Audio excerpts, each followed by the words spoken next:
Hello, good morning to all. Jai Hind, Jai Shri Krishna. क्या हालचाल भाई लोग? All is well, all is well. शानदार। तो मेरी आवाज आप तक पहुंच पा रही है? My voice is audible to all of you? Okay, screen screen visible है?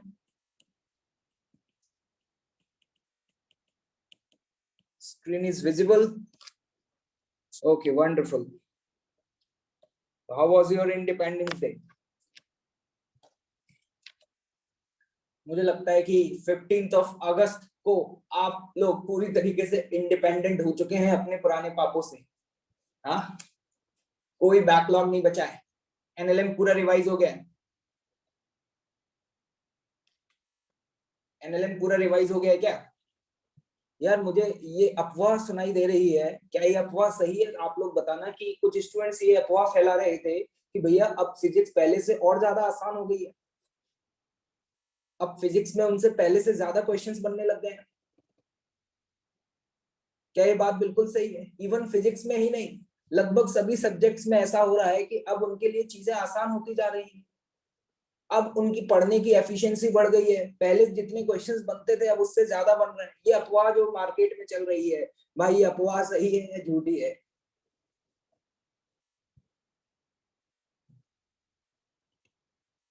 मतलब फिजिक्स में कह रहे हैं नॉट ऑल सब्जेक्ट, लेकिन फिजिक्स में ऐसा हो रहा है ना। मैंने आपको बहुत पहले भी बोला था कि समय के साथ मैच्योरिटी आपकी जैसे जैसे बढ़ती जाएगी, चीजें आपके लिए आसान होती जाएंगी। भैया ये बताओ, एनएलएम जो है, क्या वो चूरन है? सस्ता वाला चूरन है? अगर कोई क्लास नोट्स को ध्यान से पढ़े, क्लास में बहुत अटेंटिव रहे, घर जाकर के क्लास नोट्स के सभी क्वेश्चंस को कर रहा है, क्या उसके लिए एनएलएम चूरन है? मतलब मैं उम्मीद कर सकता हूं भाई आप सभी लोगों को न्यूटन लॉज ऑफ मोशन बहुत बढ़िया तरीके से समझ आ रहा है, क्वेश्चंस की प्रैक्टिस भी जबरदस्त चल रही है। क्या उम्मीद की जा सकती है ये? क्या ये उम्मीद की जा सकती है भाइयों? बहुत बढ़िया, शानदार। मतलब सभी लोग प्रयास कर रहे हैं, अब तो काफी कॉन्फिडेंट फील कर रहे होंगे। मोमेंटम आप लोगों का धीरे धीरे बढ़ रहा है। लेकिन याद रखिएगा, मंजिल बहुत दूर है बेटा, सफर बहुत लंबा है। सफर बहुत लंबा है, पगला मत जाना एकदम से, ठीक है? कि खुशी के मारे मर गए। ठीक है, आराम से धीरे धीरे स्पीड को बढ़ाएंगे, लेकिन कोई दिक्कत नहीं है भाई, सफर बहुत लंबा रहेगा। हाँ, एक और बात आप लोगों को बता दूं कि कुछ स्टूडेंट्स का हो सकता है due to some other reasons या अननोन रीजंस, जैसे कि किसी को कुछ हेल्थ इश्यूज रहे, जैसे कि आप सभी को पता है कि इस पैंडेमिक में किसी की फैमिलीज में कुछ डिफरेंट टाइप्स की प्रॉब्लम्स रही, ठीक है? इस तरह के कुछ स्टूडेंट्स से मेरा कांटेक्ट हुआ और ऐसे काफी सारे स्टूडेंट्स हैं। एक्चुअली एलिन की तरफ से ये फाइंड आउट करने की कोशिश की जा रही है कि जो स्टूडेंट्स रेगुलरली क्लासेस अटेंड नहीं कर पा रहे हैं उसके पीछे क्या रीजंस हैं। तो उसमें जो मेजर रीजंस निकल करके आए, या तो वो उनका हेल्थ इश्यू रहा, या फिर सम अदर प्रॉब्लम्स रही। कोई भी नेचुरल प्रॉब्लम हो सकती है या कोई फैमिली प्रॉब्लम हो सकती है, तो उसकी वजह से उनके कुछ पर्टिकुलर चैप्टर्स की क्लासेस मिस हो गई। अब उनको ये समझ में नहीं आ रहा कि वो अपने पुराने पापों को धोएं या फिर जो अभी क्लास में चल रहा है उसको करें।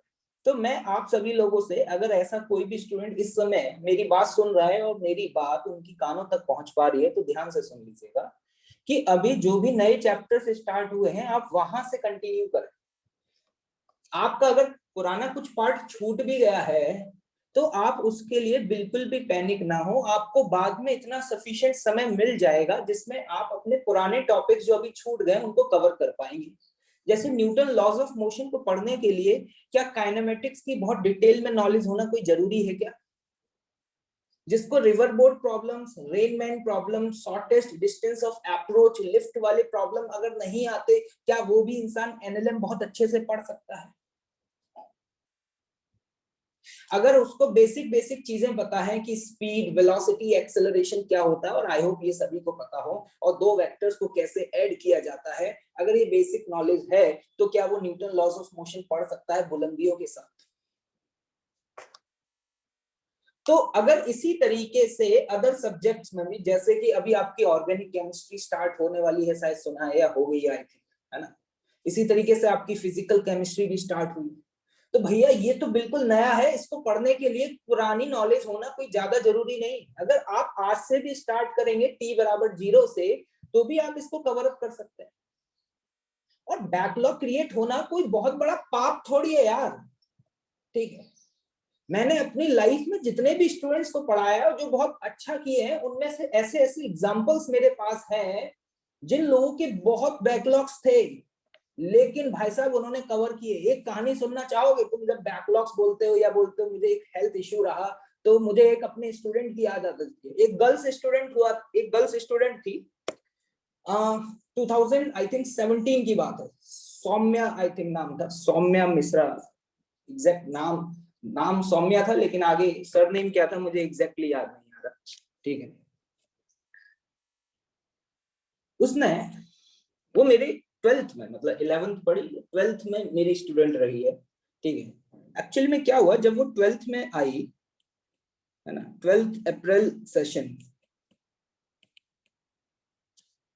तो उसे उस समय पर, ठीक है, उसका बढ़िया चल रहा था, अच्छी स्टूडेंट थी, बहुत एफर्ट्स करती थी, ठीक है। क्लास वगैरह में भी उसकी बहुत अच्छी रैंक चल रही थी। अबाउट जुलाई में उसे डेंगू हो गया था, ठीक है। और डेंगू होने की वजह से क्या हुआ, उसकी पढ़ाई काफी डिस्टर्ब हुई, उसको अपने घर जाना पड़ा, और लगभग 15 से 20 दिन का ब्रेक लग गया। कितने दिन का भाई? अबाउट 15 to 20 डेज का ब्रेक लग गया, वो क्लासेस को अटेंड नहीं कर पाई, ठीक है। वो काफी अच्छी स्टूडेंट रहा करती थी। जब वो लौट करके आई तो 5 से 6 दिन उसके और बैकलॉग क्रिएट हो गए, क्योंकि आने के बाद भी वो उतना कंफर्टेबल फील नहीं कर रही थी, क्योंकि जो टॉपिक्स चल रहे थे वो पुराने टॉपिक से रिलेटेड थे, ठीक है। तो पुराने टॉपिक से रिलेटेड था, तो लगभग ये मान करके चलो उसके 1 महीने की क्लासेस जो थी वो लगभग मिस हो चुकी थी। और वो स्टूडेंट मेरे पास आई एक दिन डाउट काउंटर पर, ठीक है। उसने बोला कि सर अब मुझे कुछ भी समझ में नहीं आ रहा, क्या मैं अभी रिकवर कर पाऊंगी, क्या मेरा सिलेक्शन हो पाएगा? ये उसके वर्ड्स थे, ठीक है।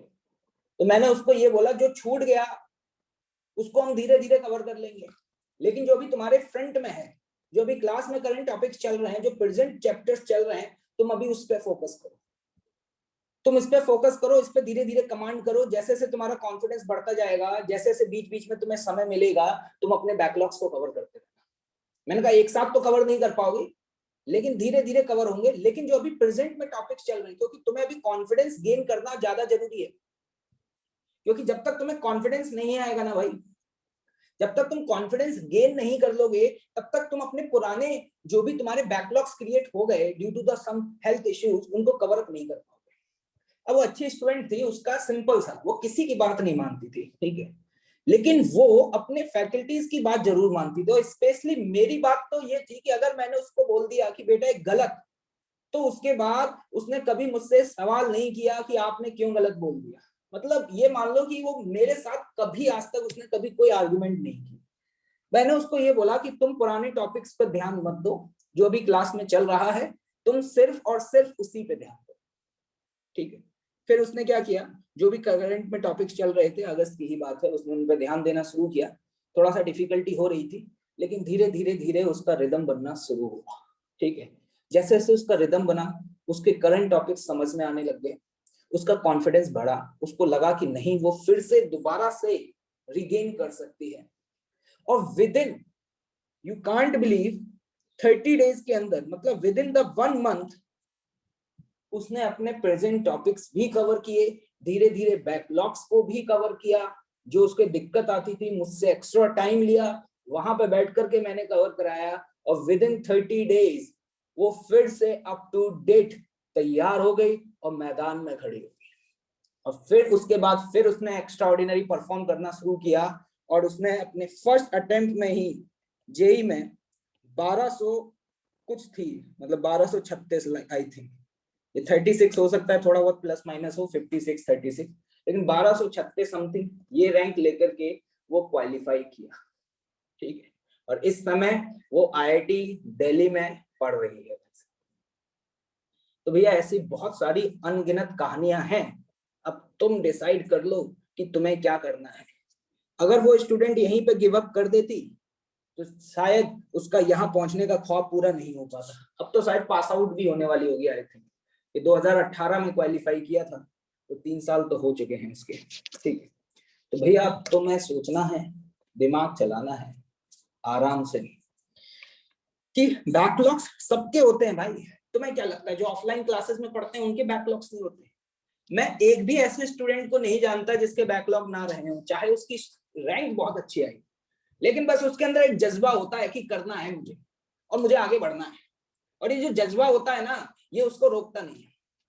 आप कितने भी ओलंपिक में जितने भी गोल्ड मेडलिस्ट लोग जीते हैं, आप अगर उनके कैरियर को पढ़ेंगे तो आप देखें यार, हर गोल्ड मेडलिस्ट या जो भी मेडल जीते हैं, हर किसी के कैरियर में ऐसा समय आया जब उनको इंजरीज हो गई, और ऐसी इंजरीज हुई जिसकी वजह से उन्हें मैदान से बाहर होना पड़ा। कोई भी आप प्लेयर ले लेना, बड़े बड़े प्लेयर्स हैं, 1-1 साल तक मैदान से बाहर रहे ड्यू टू द इंजरीज, लेकिन जब उन्होंने कमबैक किया तो इतना जबरदस्त कमबैक किया कि शानदार एकदम से फोड़ करके आगे निकल गए। ठीक है, तो यही लाइफ है यार, प्रॉब्लम सबकी लाइफ में आती है, लेकिन कमबैक करने का आपके अंदर जज्बा होना चाहिए। ठीक है, अगर आपके अंदर कमबैक करने का जज्बा है तो आपको कोई रोक नहीं सकता। ठीक है, और कुछ स्टूडेंट्स मुझसे ये पूछते हैं कि सर मेरा सिलेक्शन हो जाएगा क्या? सर आपको क्या लगता है? ऐसे मेरे पास मैसेज आते रहते हैं कि सर आपको क्या लगता है मेरी कितनी रैंक आ जाएगी, है ना? इस तरीके के लोग मुझे व्हाट्सएप टेलीग्राम पे मैसेज करते हैं, तो मुझे उनके मैसेज पढ़ करके समझ नहीं आता कि मैं इनको क्या रिप्लाई दूं, है ना? क्योंकि मैं कौन होता हूं ये डिसाइड करने वाला कि तुम्हारा सिलेक्शन होगा या नहीं होगा? वो है जो खिलाड़ी खुद खेल खेल रहा है, जो स्टूडेंट खुद जेई की पढ़ाई कर रहा है, उसको कुछ समय बाद अंदर से खुद फील आने लग जाती है कि उसका सिलेक्शन होगा या नहीं होगा। ठीक है, और अभी तुम्हारे लिए ये सही वक्त नहीं है सोचने के लिए। ठीक है, ये अभी सही वक्त नहीं है सोचने के लिए, अभी तो तुम सिर्फ फोकस करो। तुमने नीरज चोपड़ा का वो वाला वीडियो देखा जिसमें उसने 87.53 का थ्रो किया था? शायद देखा हो आप लोगों ने, अगर आप थोड़ा बहुत भी मोबाइल फोन या टेलीविजन वगैरह देखते हैं, क्योंकि आप पिछले 1-2 हफ्ते से वही चल रहा है। ठीक है, तो आपने एक बात ऑब्जर्व करी होगी कि जैसे ही उसने अपना सेकंड थ्रो किया, तुरंत सेकंड थ्रो करने के बाद वो पलटा और उसने हाथ ऊपर करके जश्न बनाना शुरू कर दिया, जबकि उसके बाद भी बहुत सारे थ्रो बाकी थे। रिजल्ट अभी आया नहीं था, उसने जस्ट थ्रो किया और उसके बाद उसने ऐसे हाथ ऊपर करके जश्न बनाना शुरू कर दिया, क्योंकि उसको अंदर से आवाज आ गई थी कि अब कोई माई का लाल उसको हरा नहीं सकता। तो हर वो खिलाड़ी जो मैदान में है, हर वो स्टूडेंट जो जेई की प्रिपरेशन कर रहा है, उसे किसी को बताने की जरूरत नहीं है कि उसका सिलेक्शन होगा या नहीं होगा। तुम एफर्ट मारते रहो, लगातार प्रयास करते रहो। ठीक है, एक दिन ऐसा आएगा कि तुम्हें अंदर से खुद फील आने लग जाएगी कि अब तुम्हें कोई नहीं रोक सकता। मुझे अच्छे से याद है 2010 11th ऑफ अप्रैल, जिस दिन मैं जेई का पेपर लिख रहा था। ठीक है, 11 अप्रैल को मेरा पेपर था, मुझे आज भी वो डेट याद है, सुनहरे अक्षरों में मेरे दिमाग में छपी हुई है। 11 अप्रैल 2010 मैं जब जेई का पेपर लिख रहा था, तो 2 पेपर हुआ करते थे जैसे कि आजकल हुआ करते हैं, उसी तरीके से उस समय भी 2 पेपर होते थे। मैं पहला पेपर देकर के बाहर आया तो मुझे एकदम से आवाज हो गया था कि मेरा पेपर उतना अच्छा नहीं हुआ जितना मैं कर सकता था, और मुझे थोड़ा सा नेगेटिविटी फील हुई। 9 से 12 पहला पेपर था, 2 से 5 दूसरा पेपर था, बीच में आपको 2 घंटे का ब्रेक मिलता है। ठीक है, तो उस टाइम पर मैंने आराम से अपने आप को कंट्रोल किया, पॉजिटिव किया, फिर मैं दोबारा से 2 से 5 में फिर गया। 2 से 5 वाला पेपर जब मैं दे रहा था तो बहुत अपने आप को कंट्रोल रखा, उन्हीं क्वेश्चंस को अटेम्प्ट किया जिसमें मुझे कॉन्फिडेंस था, नेगेटिव मार्किंग पे ज्यादा बिलीव नहीं किया, टाइम का मैंने बहुत ध्यान रखा। और जैसे ही मैं पेपर देकर के बाहर निकला ना, तो पता है मुझे अंदर से फील हो चुका था कि आज मेरा सिलेक्शन हो गया। जैसे बाहर निकला, पिताजी गेट के बाहर खड़े हुए थे, इंतजार कर रहे थे, पिताजी के साथ गया था पेपर देने के लिए। जैसे ही बाहर निकला तो पिताजी ने सबसे पहला सवाल पूछा कि बेटा कैसा पेपर हुआ, ये सवाल उनका था। तो पता है मेरा जवाब क्या था उस समय? मेरा जवाब पता है क्या था? मैंने कहा टेंशन ना लो, सिलेक्शन तो होके ही रहेगा, रैंक का पता नहीं लेकिन सिलेक्शन तो होके ही रहेगा। ये मेरा सबसे पहला जवाब था। मतलब पेपर दे के तुरंत निकलने के बाद ना मैंने अभी क्वेश्चन पेपर चेक किया है, ठीक है, ना मैंने क्वेश्चन पेपर चेक किया है, ना मुझे कट ऑफ पता है, ना कुछ पता है, लेकिन होता है ना कि अंदर से एक ऐसी ताकत होती है जो आपको ये फील करा देती है कि अब कोई नहीं रोक सकता तुझे सेलेक्ट होने से।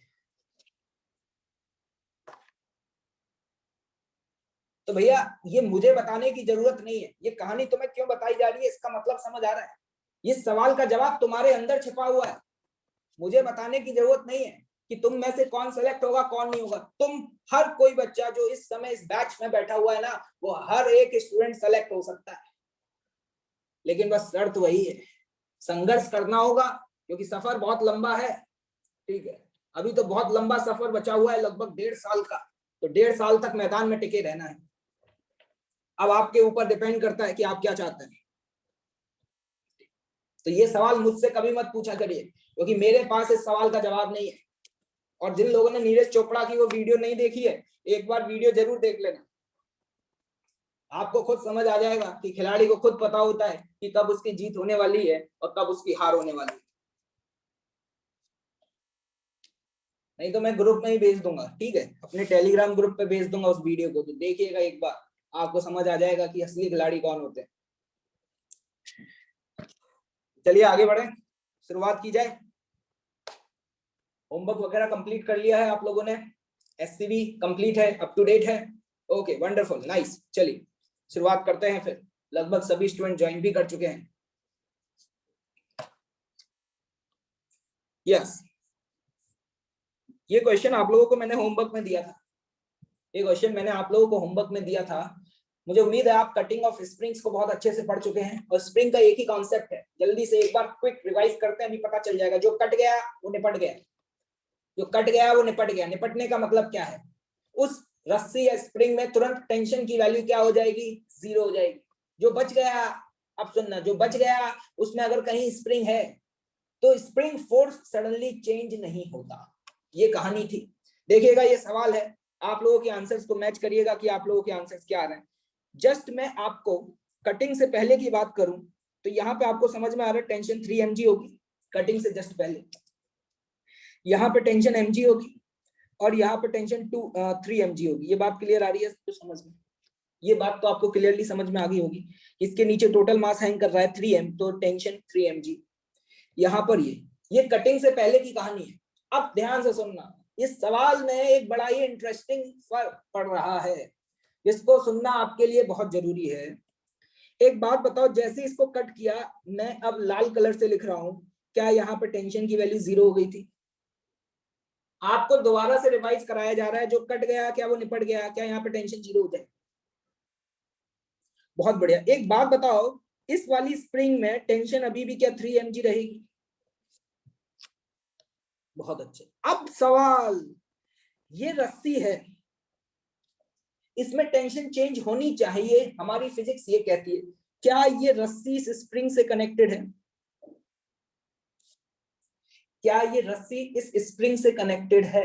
ये बताओ जल्दी से। बिल्कुल है भाई, दिखाई दे रही है। क्या इस पुली के दोनों तरफ टेंशन की वैल्यू सेम होनी चाहिए? अगर यहाँ टेंशन टी तो यहाँ भी टेंशन क्या होगी? टी होगी। यहाँ पे आपको पता है टेंशन है 3 mg, और अगर मैं बोलूं यहाँ टेंशन टी है, पता है ये टी की वैल्यू मैं डायरेक्टली 3 mg के बराबर कर सकता हूं क्योंकि दोनों तरफ टेंशन की वैल्यू सेम होगी। स्प्रिंग में अगर टेंशन चेंज नहीं हुई तो जो स्प्रिंग में टेंशन है क्या वही रस्सी में भी टेंशन होगी? मतलब अगर कोई रस्सी स्प्रिंग से कनेक्टेड है तो वो रस्सी क्या बिल्कुल वैसे ही बिहेव करेगी जैसे स्प्रिंग करेगी? अगर स्प्रिंग में टेंशन चेंज नहीं हो रही तो रस्सी में भी चेंज नहीं होगी, क्योंकि इस पुली के बोथ ऑफ द साइड्स में टेंशन सेम होनी चाहिए। देखो मैं तो ऐसे करता हूं, लोग कहते हैं सर आपने कैसे प्रूव कर दिया, मैंने कहा देखो अभी बता देते हैं। तुम क्या इस तरफ तुम्हें समझ में आ रहा है जो स्प्रिंग कनेक्टेड है उसमें टेंशन 3 mg है भाई, ये तो तय है ना। मैंने कहा इस तरफ मुझे नहीं पता, मान लो टेंशन टी है, लेकिन आइडियल पुली के बारे में हम पढ़ चुके हैं और आइडियल पुली में हमने ये सीखा था कि स्ट्रिंग में दोनों तरफ टेंशन की वैल्यू सेम होती है।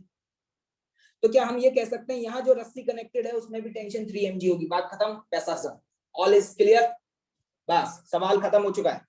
अब सवाल खत्म हो गया है, आपको देखते ही समझ में आ गया है। अगर मैं ए ब्लॉक की बात करूं बेटा, ए ब्लॉक, तो ए ब्लॉक पे सिर्फ mg लग रहा है। क्या mg के अलावा और कोई फोर्स है? नहीं है। तो क्या हम बोल सकते हैं acceleration of A is g in the downward direction? Acceleration of A is g in the downward direction. अब बात कर लेते हैं सी की। सी के बारे में मैं आपसे खुद सुनना चाहूंगा कि आपका सी के लिए क्या जवाब है। क्या आपको समझ में आ रहा है? बेचारे सी को तो पता भी नहीं चलेगा कहीं पे किसी का कत्ल हो गया है, क्योंकि सी के ऊपर लगी है स्प्रिंग, और स्प्रिंग में 3 mg और नीचे भी 3 mg। क्या ऊपर वाला फोर्स बराबर नीचे वाला फोर्स है? क्या एक्सेलरेशन ऑफ सी बोला जा सकता है 0 है? बहुत शानदार, बहुत शानदार। बी की बात कर लें क्या? Can we talk about B? B का मास बताएं कितना है? 2m। बी के ऊपर रस्सी है जिसमें टेंशन T होती है और T की वैल्यू है 3 mg।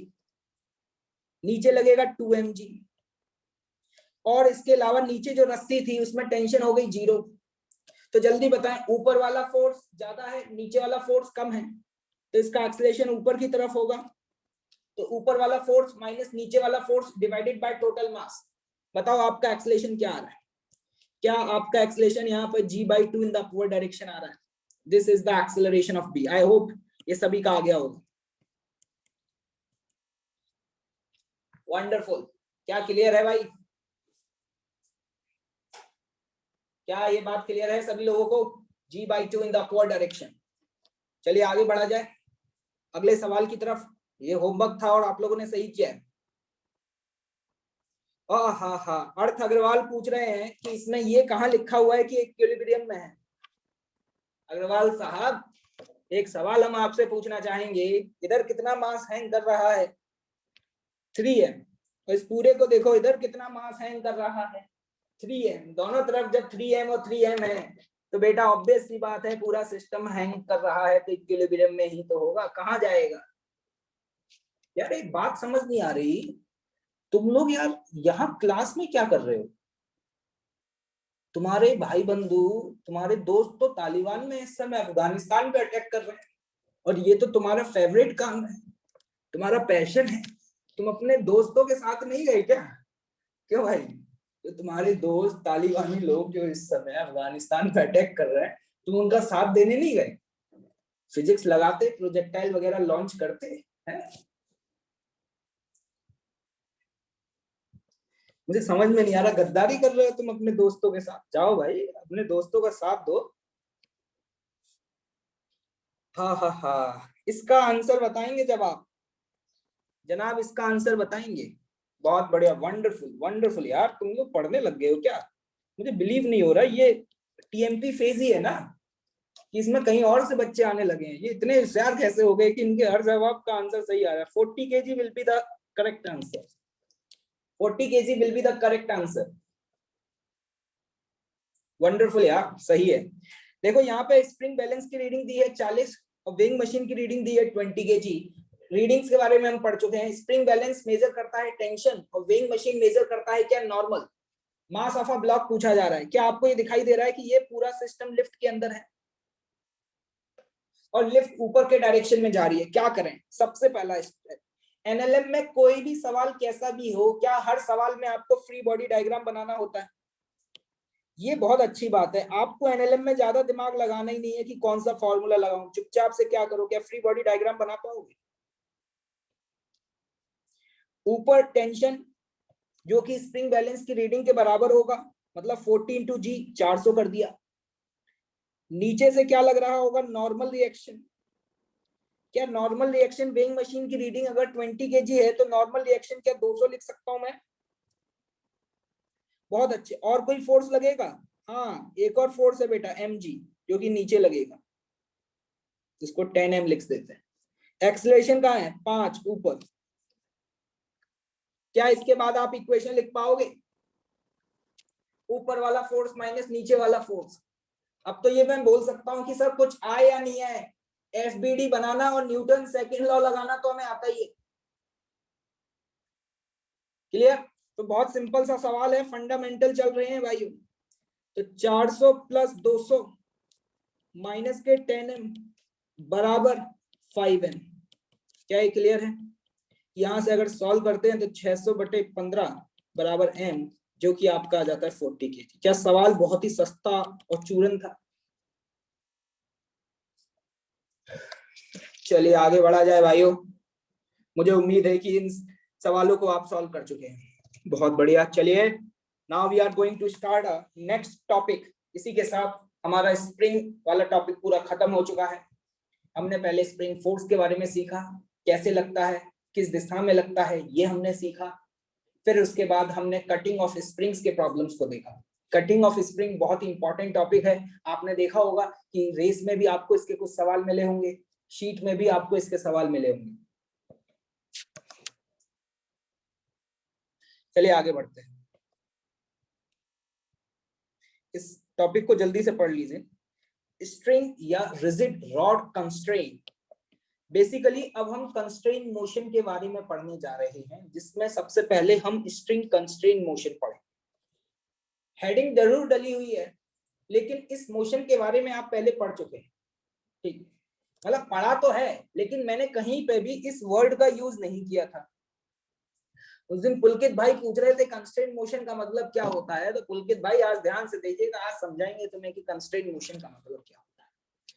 ये कंस्ट्रेंट आपने पहले भी यूज किया है, लेकिन आपको कभी पता नहीं चला कि वो कंस्ट्रेंट था। सर आप क्यों मजाक कर रहे हो यार, हमने कब यूज किया? देखो अभी बता देते हैं आपको। देखिएगा ध्यान से, धीरे धीरे हौले हौले चीजों को समझेंगे, कॉन्सेप्ट को बिल्ड करेंगे और फिर धांसू धांसू सवाल करेंगे। समझ में आ रहा है? जब कॉन्सेप्ट समझेंगे तो स्पीड कम रहेगी, सवाल करेंगे तो स्पीड बढ़ जाएगी। तो देखिएगा भाई, ठीक है। यहां पर आप ये कहना चाहें अगर मुझसे कि सर हमने कब यूज किया, तो मैं आपको याद दिलाना चाहूंगा। मान लो ये एक ए ब्लॉक है और यहाँ पे ये एक बी ब्लॉक है, ठीक। और इस तरीके से ये एक हॉरिजॉन्टल सरफेस पर बी ब्लॉक पे आपने फोर्स आगे लगाया। अगर मैं ये कहूं कि इस वाले ब्लॉक की वेलोसिटी किसी इंस्टेंट पर v है, और सपोज इस v की वैल्यू है 5 मीटर पर सेकेंड, किसी इंस्टेंट पर जब तुम ऑब्जर्व कर रहे थे, उस इंस्टेंट पे मान लो इस ब्लॉक की जो वेलोसिटी है वो 5 मीटर पर सेकेंड। अब मेरा आपसे सवाल ये है कि इस ब्लॉक की वेलोसिटी क्या होगी? इस ब्लॉक की वेलोसिटी क्या होगी, क्या आप बता सकते हैं? क्या मैं बोल सकता हूं कि इस समय इस ब्लॉक की वेलोसिटी भी 5 मीटर पर सेकेंड होगी?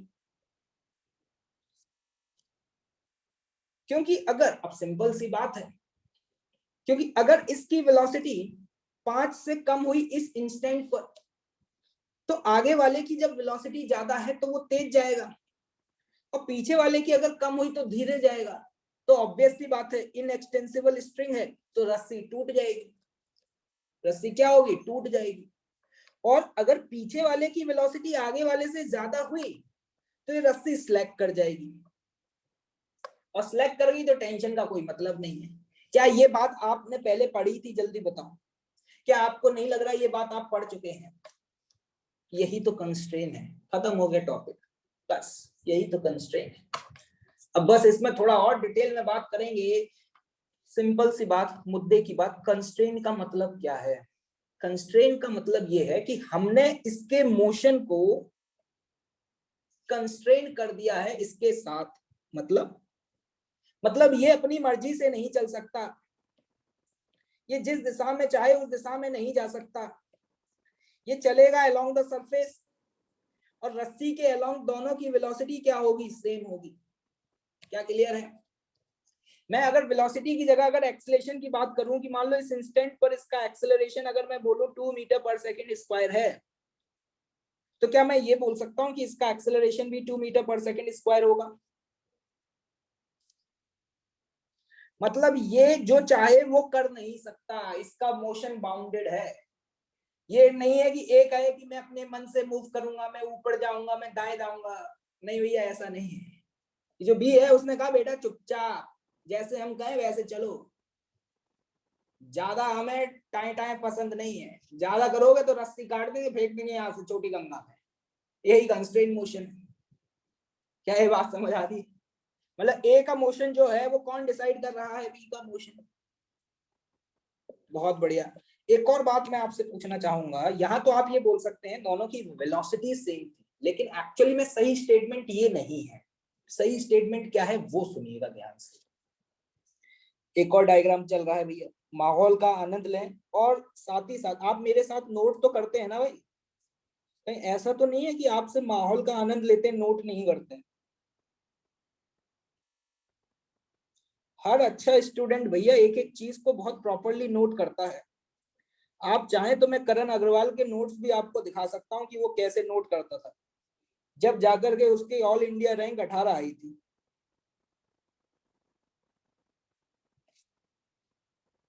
देखिएगा जरा ध्यान से, यहां पर ये बी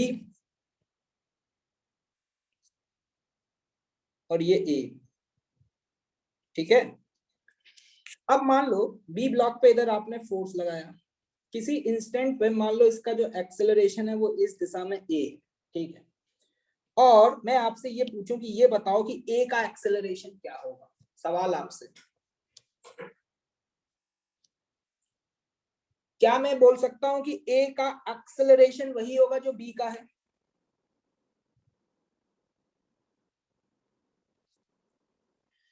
अब सुनना, क्या ए और बी का एक्सेलरेशन सेम है? अगर मान लो एक ऑप्शन दिया हो कि acceleration of A and B will be same, तो ये स्टेटमेंट ट्रू है या फॉल्स है? ये स्टेटमेंट फॉल्स है भाई, क्योंकि एक्सेलरेशन एक वेक्टर क्वांटिटी है जिसमें मैग्नीट्यूड और डायरेक्शन नहीं देखते।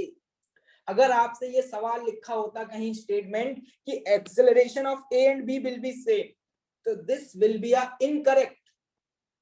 करेक्ट कब होता? जब ये बोलते कि magnitude of acceleration will be same. हाँ भैया, मैग्नीट्यूड तो सेम है दोनों का, मैग्नीट्यूड दोनों का सेम है। क्या ये बात समझ आ रही है आप लोगों को? बहुत बढ़िया।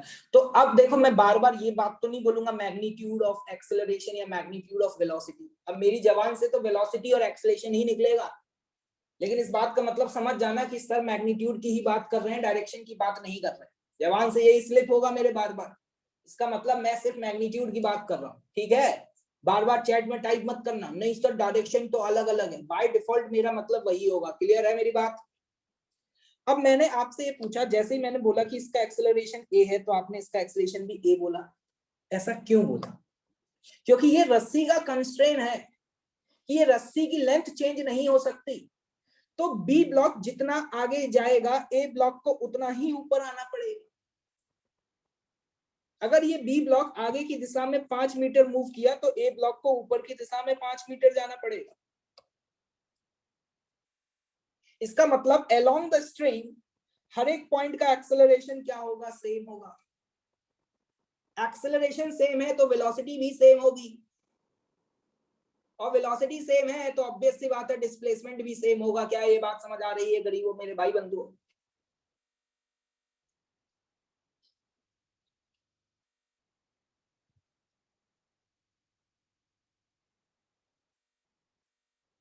हृदयांश अग्रवाल, आप शायद गलत जगह मैसेज टाइप कर रहे हैं, ठीक है। अगर आपको बिलीव नहीं है तो आपको इस क्लास को एग्जिट करके चले जाना चाहिए। शायद मुझे लगता है कि आप ज्यादा बेहतर मुझसे जानते हैं कि आईआईटी की प्रिपरेशन कैसे की जाती है और किस लेवल के क्वेश्चंस किए जाते हैं। तो I think you are not at a right place, you can leave this place, okay. Hridayansh Agarwal यहाँ टाइप कर रहे हैं कि सर आप जिस लेवल के क्वेश्चंस कराते हो, क्या सेम लेवल के एडवांस में आते हैं क्या? मतलब मैं यहाँ पर तुम्हारे साथ बेवकूफी कर रहा हूँ क्या?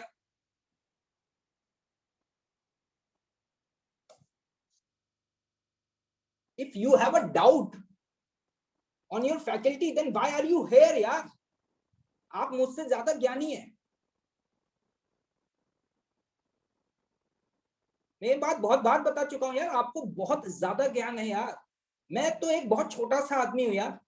मैं तो सिर्फ उन बच्चों को जेई की तैयारी कराता हूँ जिन बच्चों का ये ड्रीम है।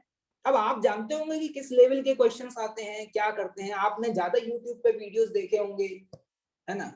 आपके घर में कम से कम 10 लोग टॉप आईआईटीज में पढ़ रहे होंगे जो कि हर साल टॉप 100 में आते होंगे। मुझे कहाँ पता है यार इतना सब कुछ, है ना। बस मुझे ये पता है कि हाँ टॉप 100 में कैसे रैंक आती है, ठीक है, तुम्हारे बारे में मुझे कुछ नहीं पता। देखिएगा ध्यान से, मैं यहाँ पे आपको एक स्टेटमेंट ये भी बोल सकता हूं कि along the string, along the string क्या रस्सी के हर पॉइंट के एक्सेलरेशन का मैग्नीट्यूड सेम होगा?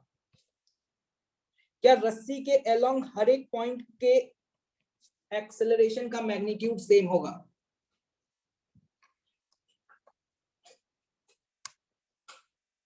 क्लियर?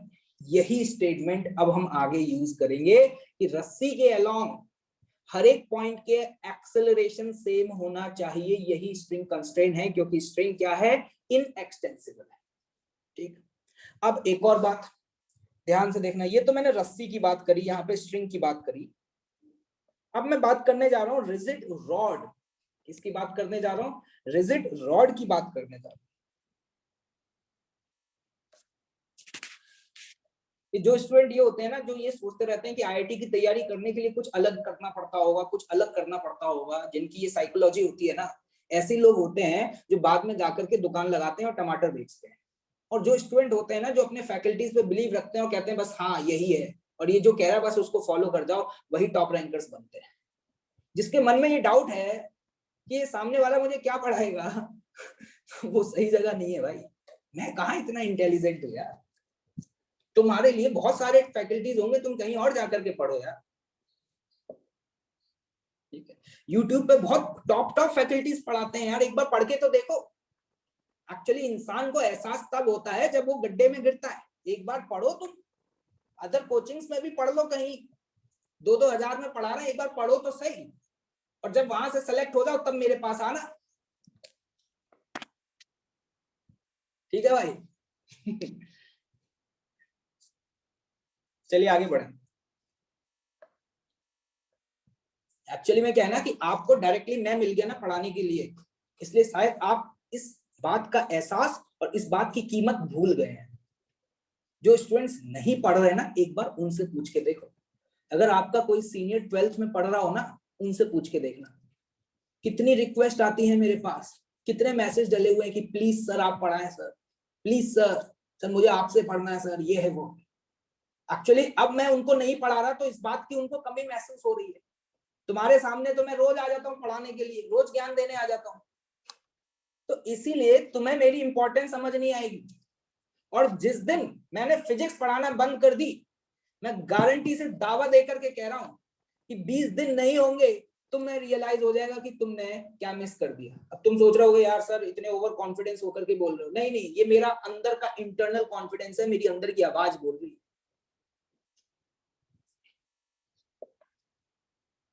और जाओ यार, तुम्हें अगर मेरे पे डाउट है अगर किसी क्वेश्चन को, तो मैंने किसी को फोर्स नहीं किया। देखो अभी इस समय लगभग 140 बच्चे क्लास में नहीं है, पता है तुम्हें? जितनी तुम्हारी स्ट्रेंथ है उस हिसाब से लगभग 140 बच्चे एब्सेंट है, और उस दिन मैंने एक लिस्ट भी डाली थी, तो इसका मतलब है वो कहीं ना कहीं से पढ़ रहे हैं। और 2 साल बाद उनसे मुलाकात करना, तुम और वो कहीं ठेला लगा रहे होंगे और तुम किसी टॉप आईआईटीज में टॉप ब्रांच लेकर के पढ़ रहे हो। चलिए आगे बढ़ते हैं, लेट्स सी।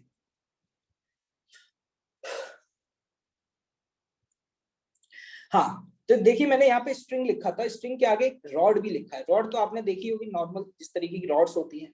ठीक है, मेरा स्टेटमेंट क्या है कि रस्सी के अलोंग हर एक पॉइंट का वेलोसिटी और एक्सेलरेशन क्या होना चाहिए, सेम होना चाहिए। हर एक पॉइंट का वेलोसिटी और एक्सेलरेशन क्या होना चाहिए, सेम होना चाहिए। अब मैं यहाँ पर एक बहुत सिंपल सा एग्जांपल ले रहा हूँ, देखने की कोशिश करना। मानो मैंने एक रॉड, बहुत इंपॉर्टेंट कॉन्सेप्ट है, ये आगे भी यूज होगा जब हम रोटेशनल मोशन पढ़ रहे होंगे। जैसे ये रॉड है, रॉड रॉड तो देखी होगी, कोई भी रॉड मान लो एक। ठीक है, इस रॉड के ये 2 एंड पॉइंट है, ये ए और ये बी। ठीक, इस पॉइंट की वेलोसिटी मान लो ये है बी ए, और ये रॉड के साथ जो एंगल बना रही है वो है θ1। और पॉइंट बी वाले पॉइंट की इस इंस्टेंट पर, रॉड के इस पॉइंट की वेलोसिटी इस इंस्टेंट पर ये है वीवी, और ये जो एंगल है बेटा ये है θ2। मतलब आपने सपोज किसी इंस्टेंट पे एकदम से फोटो क्लिक किया, क्लिक, ठीक है भाई, उस इंस्टेंट पर पॉइंट ए का वेलोसिटी आपने देखा कि पॉइंट ए इस दिशा में जा रहा है वीए वेलोसिटी से, और पॉइंट बी इस दिशा में जा रहा है वीबी वेलोसिटी से। तो जल्दी से बताएं कंस्ट्रेंट क्या कहता है। कंस्ट्रेंट कहता है, मैं रिपीट करूंगा, रस्सी के अलोंग, या रस्सी हो या रॉड हो, के अलोंग वेलोसिटी का कंपोनेंट या वेलोसिटी सेम होनी चाहिए। क्या ये बात समझ आ रही है? जरा ध्यान से देखिएगा, इस रॉड का पॉइंट ए का वेलोसिटी इस रॉड के अलोंग क्या होगा, जल्दी से बता। क्या वो वी ए कॉस थीटा 1 होगा? क्या वो वी ए कॉस थीटा 1 होगा? और पॉइंट बी का वेलोसिटी इसके अलोंग क्या होगा, इसके अलोंग? क्या वो वी वी कॉस थीटा 2 होगा? ये बात समझ में आ रही है? एक बात बताओ, कंस्ट्रेंट से रिलेशन क्या आएगा? क्या मैं कह सकता हूं कंस्ट्रेंट के रिलेशन से वी ए कॉस थीटा 1 की value v v cos theta 2 के बराबर होनी चाहिए? ऐसा मैंने क्यों बोला, सोच के बोलिएगा, बहुत इंपॉर्टेंट रिजल्ट है। किताबों में 2-2 पेज के सॉल्यूशन दिए होते हैं इसी के।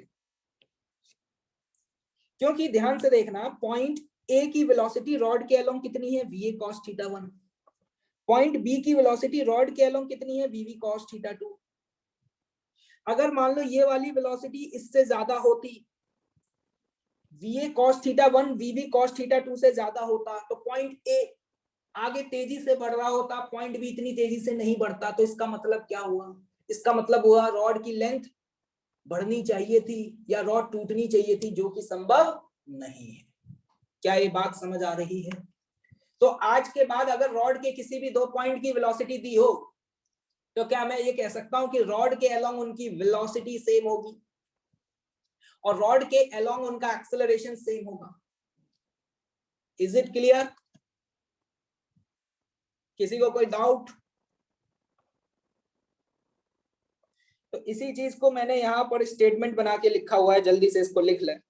देखिएगा, ये की पॉइंट मैंने यहाँ पे लिख दिया है आप लोगों के लिए। इसको ऊपर ही कॉपी कर देता हूँ। यही कंस्ट्रेंट मोशन है बेटा, कंस्ट्रेंट खत्म हो चुका है, अब समझ लो। Speed and acceleration along the taut string or a rigid rod of all the points of a rod, या फिर string, rod भी हो सकता है या फिर यहाँ पे लिख लेना string, should be same. Is it clear? ध्रुव कुमार, ध्यान से सुना करो ना, क्लास में चैट पे टाइप करने में ध्यान ज्यादा रहता है तुम्हारा। ए और बी जो है वो रॉड के ऊपर 2 एंड पॉइंट्स हैं, ठीक है। टॉट का मतलब क्या है? एक स्टूडेंट पूछ रहा है टॉट का मतलब क्या है। टॉट का मतलब रस्सी टाइट है, ठीक है, विदाउट स्लैग। रस्सी टाइट है, जब रस्सी टाइट होगी तभी तो उसमें टेंशन होगी। रस्सी लूज हो गई तो रस्सी का मतलब ही खत्म हो गया, क्योंकि अगर रस्सी स्लैक हो गई तो रस्सी में टेंशन क्या हो जाएगी, 0 हो जाएगी। I hope it is clear. क्या सभी को क्लियर है? क्या अब इस पे आप बेसिक सा सवाल करना चाहेंगे भाई? अब थोड़े से सवाल कर लिए जाएं।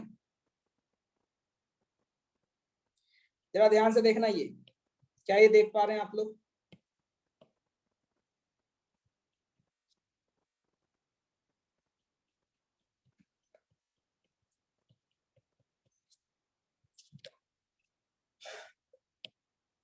M1 इस डायरेक्शन में मूव कर रहा है 5 मीटर पर सेकंड से।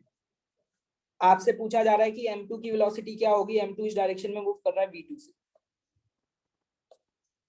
आपको ये बताना है कि इस इंस्टेंट पर जब M1 की वेलोसिटी 5 मीटर पर सेकंड है, उस समय इसकी वेलोसिटी क्या होगी।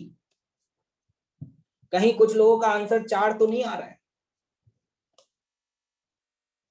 जिन लोगों का आंसर 4 आ रहा है उन लोगों ने क्या गलती करी है अभी समझा दूंगा। वो मेरी बातों को ध्यान से सुन ही नहीं रहे हैं। देखिएगा ध्यान से, अभी समझा दूंगा। देखो लोग क्या कॉन्सेप्ट देते हैं, देखो सर इसकी वेलोसिटी 5, तो रस्सी के हर पॉइंट की वेलोसिटी क्या होगी, 5। तो अगर हर पॉइंट की वेलोसिटी 5 है तो 5 का ये वाला कंपोनेंट क्या होगा, 5 cos 37। और 5 cos 37 बराबर इन्होंने कर दिया V2 और ये आंसर दे रहे हैं 4। क्या आपने यही किया है? कितने गरीब भाई बंधु हैं जिन्होंने ये किया है?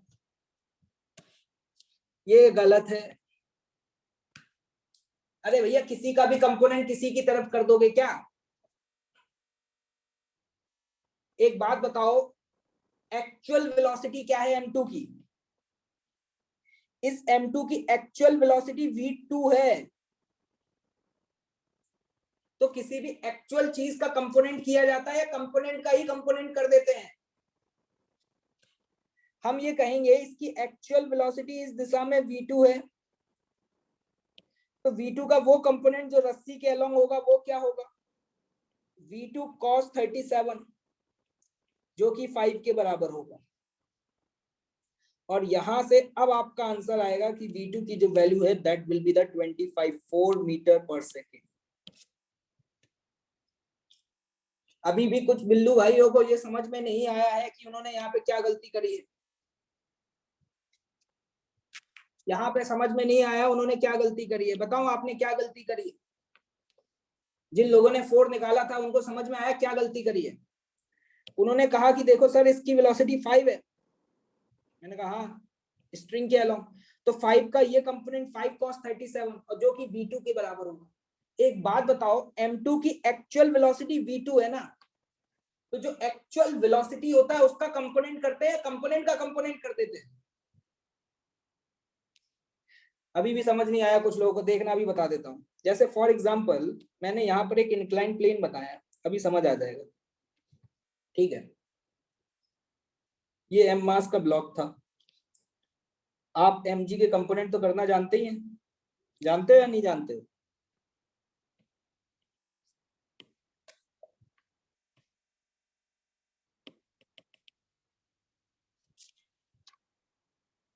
ये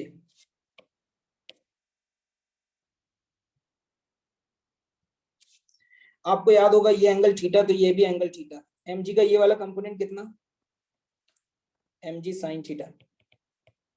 और mg का ये वाला कंपोनेंट कितना? mg cos theta. ये तो आपको पता होगा, ये तो पता है ना आपको कि नहीं पता है? अब देखना, मुझे याद आ गया 2017 की बात है, एक बच्चे ने बहुत बढ़िया सवाल पूछा और मुझे पता है बहुत सारे लोगों के दिमाग में डाउट आ रहा होगा। मैंने कहा बेटा ये तुम्हारी y एक्सिस है, y एक्सिस जिसके अलोंग mg लग रहा है। ठीक है, मैंने कहा इसके अलोंग बताओ y एक्सिस के अलोंग कंपोनेंट क्या होगा।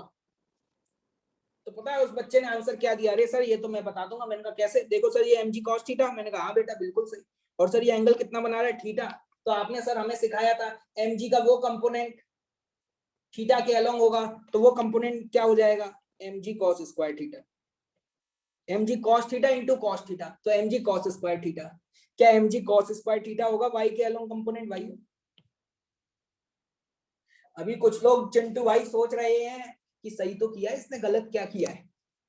अभी कुछ चिंटू यही सोच रहे हैं, मैं जानता हूं तुम्हारा टैलेंट कि सही तो है, mg cos थीटा इस डायरेक्शन में लग रहा है, y के साथ थीटा एंगल बना रहा है, तो इसके अलोंग इसका कंपोनेंट हो जाएगा mg cos theta into cos theta, मतलब mg cos स्क्वायर थीटा।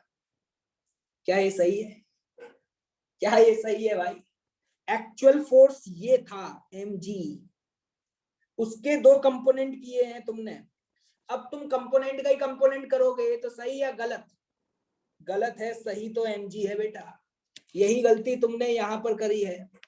इसकी एक्चुअल वेलोसिटी v2 है, तो v2 का वो कंपोनेंट जो रस्सी के अलोंग होगा दैट इज v2 cos 37, उसकी वैल्यू 5 के बराबर होगी।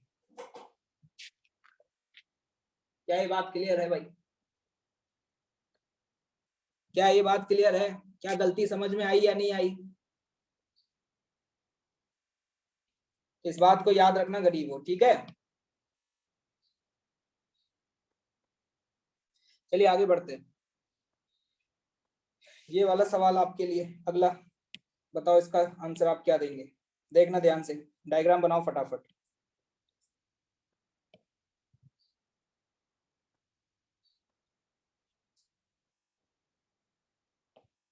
मान लो ये जो है इसका वेलोसिटी है 5 मीटर पर सेकेंड, तो आपको ये बताना है कि इस इंस्टेंट पर इसकी वेलोसिटी क्या होगी। मान लो ये v1 है, तो आपको ये बताना है कि v1 का वैल्यू क्या होगा।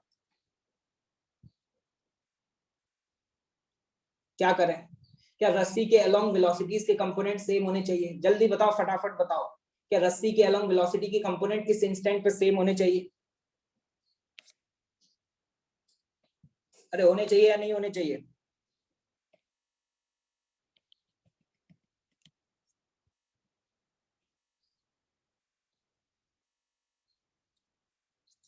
आपको दिखाई दे रहा है ये एंगल कितना? 53, वर्टिकली अपोजिट। जल्दी से बताना, यहाँ पे 5 मीटर पर सेकंड का वो कंपोनेंट जो रस्सी के अलोंग है वो कितना होगा? जो रस्सी के अलोंग है वो कितना होगा? जल्दी बताओ। 5 मीटर पर सेकंड का वो कंपोनेंट जो रस्सी के अलोंग है वो कितना होगा? और v1 का वो कंपोनेंट जो रस्सी के अलोंग है वो कितना होगा? क्या मैं जल्दी से लिख सकता हूँ क्या बेटा? यहाँ पे v1 cos 37, v1 cos 37 क्या है? The component of velocity along the string. ये बराबर किसके होगा? 5 cos 53। क्या सवाल खत्म? क्या सवाल खत्म? निखिल राज, मैं बोर्ड एग्जाम की तैयारी थोड़ी ना करवा रहा हूँ तुम्हें, सब कुछ लिख दिया करिए। इससे ज्यादा अच्छा नहीं लिख सकता, ये मेरा बेस्ट आउटपुट है। मैं इससे ज्यादा अच्छी हैंडराइटिंग में नहीं लिख सकता बेटा। और तुम्हें बहुत अच्छा अच्छा सजावट करके लिखना है तो आर्ट्स ले लो ना, साइंस को ले रखी है तुमने। निखिल कह रहे हैं कि सर थोड़ा और अच्छे से लिख दिया करिए, जो भी चीजें आप पूछते हैं उसको डिटेल में लिख दिया करिए। अरे यार, ये मेरा बेस्ट परफॉर्मेंस है यार, इससे अच्छा तो मैं नहीं लिख पाऊंगा। एक बात बताओ, क्या इसके आगे तुम सॉल्व कर पाओगे?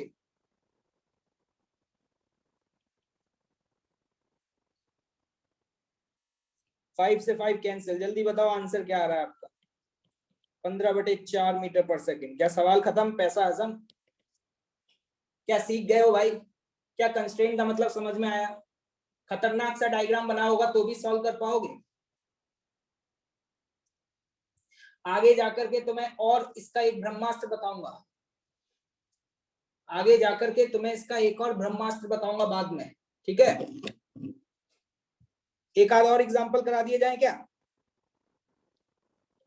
अच्छा चलो भाई, एक और देख लेते हैं, अभी पता चल जाएगा। देखिएगा ध्यान से। निखिल भाई साहब देखिए, अब अच्छा सा डायग्राम बना रहा हूं तुम्हारे सामने, ठीक है? भले खुद ना बनाते हो, खुद गोबर जैसा लिखते हो कॉपी में, लेकिन सर से एक्सपेक्ट करते हैं कि सर बढ़िया लिखे हैं। यार मैं क्या बहुत बुरी हैंडराइटिंग में लिख रहा हूँ क्या?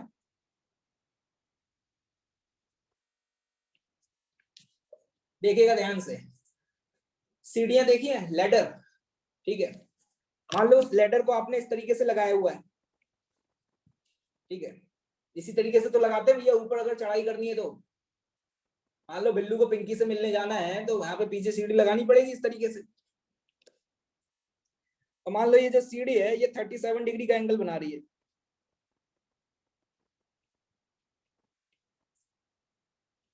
कितना? 37 डिग्री का एंगल बना रही है। और मान लो ये वाला जो पॉइंट है इसको सपोज मैं पॉइंट बी बोलता हूँ।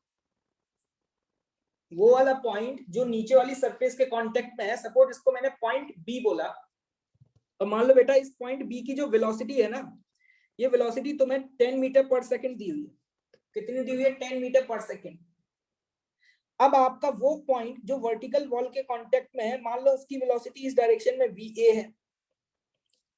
तो आपसे पूछा जा रहा है va क्या होगा? बताओ बेटा क्या होगा?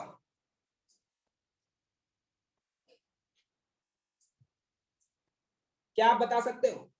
वो पॉइंट जो ग्राउंड सरफेस के कांटेक्ट में है, मान लो एकदम से बिल्लू ने चढ़ना शुरू किया, सीढ़ी सड़क गई, अब तो पक्का छोटी गंगा में जाके गिरेंगे। मान लो बिल्लू ने चढ़ना शुरू किया और ये जो सीढ़ी है वो स्लिप मार गई। बारिश का मौसम है भैया, स्लिप मार गई, फ्रिक्शन इतना मिला नहीं। तो इस वाले पॉइंट की वेलोसिटी किसी इंस्टेंट पे 10 है। कितनी है? 10। तो आपको ये बताना है इस वाले पॉइंट की वेलोसिटी क्या होगी। कॉन्सेप्ट याद है क्या सभी को? कॉन्सेप्ट सभी को याद है क्या? रॉड के अलोंग दोनों के पॉइंट की वेलोसिटी के कंपोनेंट क्या होने चाहिए? सेम होने चाहिए। देखते हैं भाई आपकी कंपोनेंट करना वरना आता है कि नहीं आता है। ये एंगल 37 तो ये वाला एंगल 37 मेरे हिसाब से सॉल्व हो गया है। और मान लो ये वाला एंगल 53 डिग्री। ये बात समझ आ रही है आपको? जल्दी से बताओ, पॉइंट ए की वेलोसिटी का वो कंपोनेंट जो रॉड के अलोंग है कितना होगा? क्या हम कह सकते हैं VA cos 53 होगा?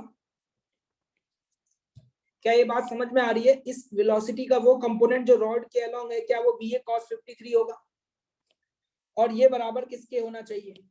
इस पॉइंट की वेलोसिटी का वो कंपोनेंट जो रॉड के अलोंग है, रॉड के अलोंग कंपोनेंट कितना होगा? 10 cos 37। क्या सवाल खत्म हो चुका है? क्या गरीब भाई बंधु, सवाल सॉल्व हो चुका है? आंसर बताएं जल्दी से, क्या आ रहा है? cos 37 और cos 53 की वैल्यू तो याद होगी नहीं तुम्हें? बहुत शानदार भाई, कुछ लोग बहुत अच्छा जवाब दे रहे हैं, रिस्पॉन्स भी अच्छा कर रहे हैं। तो मेरे हिसाब से 40/3 मीटर पर second will be the answer. क्या यही आ रहा है भाई वो आंसर? क्या आप लोग सीख गए क्या करना है? इस तरीके के सवाल अगर आपको दिए जाएं तो आप ऐसे सवालों को देखते ही छोड़ दोगे या फोड़ दोगे? क्या ये बहुत हलवा सवाल है? अब मैं आपको इसके बाद एक ब्रह्मास्त्र बताऊंगा, एक ब्रह्मास्त्र बताऊंगा। अभी तो मैंने बिल्कुल बेसिक बेसिक क्वेश्चन कराए हैं, एक एक पुली लगी हुई है। हम तो भैया ऐसे ऐसे सवाल करेंगे कि 10-10 पुली लगी हो, 20-20 पुली लगी, अरे कितनी भी पुली लगा दो।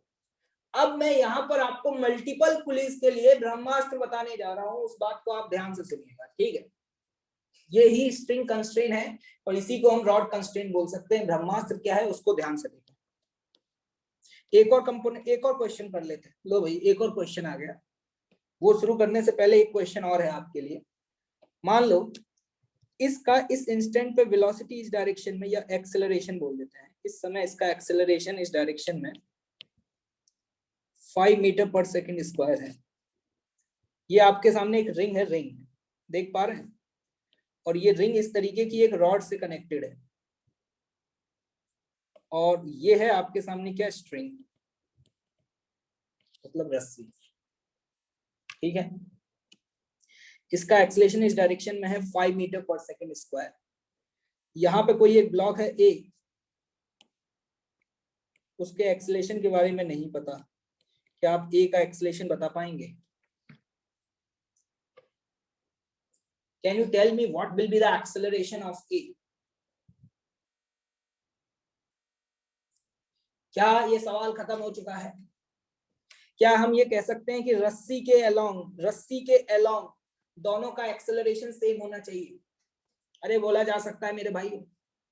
तो जल्दी से बताओ 5 का वो कंपोनेंट जो रस्सी के अलोंग है वो क्या होगा?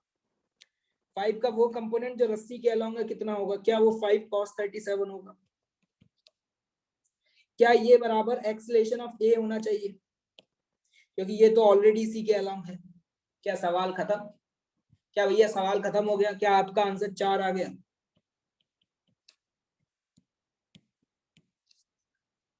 क्या कुछ ज्यादा ही चूरन चूरन सवाल नहीं कर रहे हैं हम लोग? क्या तुमको नहीं लग रहा है ये तो कुछ ज्यादा ही हलवा है?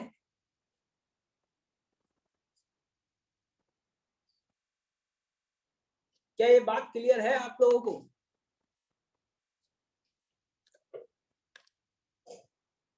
चलिए आगे बढ़े। यहाँ पे कंस्ट्रेंट लगा रहे हैं, ये कौन गधा है? ये गधा कह रहा है कि सर एमजी नहीं लगाया। अबे फ्री बॉडी डायग्राम बना रहा हूँ क्या? ये एमजी नहीं लगाया है? गजब है यार, कंस्ट्रेंट लगा रहा हूँ बे, कहाँ फ्री बॉडी डायग्राम बनाऊं? हाँ, अब देखिएगा ध्यान से। अब मैं आपको क्या बताने जा रहा हूँ, देखिए। स्ट्रिंग कंस्ट्रेंट में मैं आपको एक कॉन्सेप्ट बताने जा रहा हूँ। अगले 5 मिनट तक आपको ज्यादा कुछ समझ में आएगा नहीं, क्योंकि उस कॉन्सेप्ट का जो प्रूफ है, मैथमेटिकल प्रूफ है, वो मैथमेटिकल प्रूफ आपको जब मैकेनिक्स में वर्क पावर एनर्जी पढ़ाया जाएगा वहां पे दिया जाएगा। अभी हम ये इस बात पे दिमाग नहीं लगाएंगे कि सर ऐसा क्यों हो रहा है, क्योंकि उसका प्रूफ अभी हमें नहीं सीखना।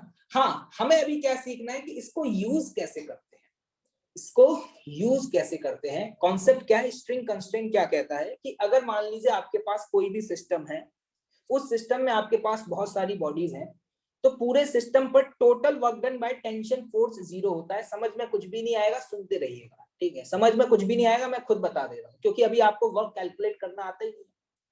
तो ये क्या कहता है कि summation of T vector dot x vector बराबर होता है 0, ठीक है? समेशन का मतलब आप जानते हैं, सम करते जाओ। अप्लाई कैसे करते हैं वो मैं सिखा दूंगा, ठीक है? इसी को अगर आप डिफरेंशिएट करोगे तो जैसे ये x लिखा हुआ है, एक्स को डिफरेंशिएट करोगे तो क्या आ जाएगा, वेलोसिटी आ जाएगी। तो इसी एक्सप्रेशन को ऐसे भी लिखा जा सकता है, summation of T dot v equals to क्या होता है, zero.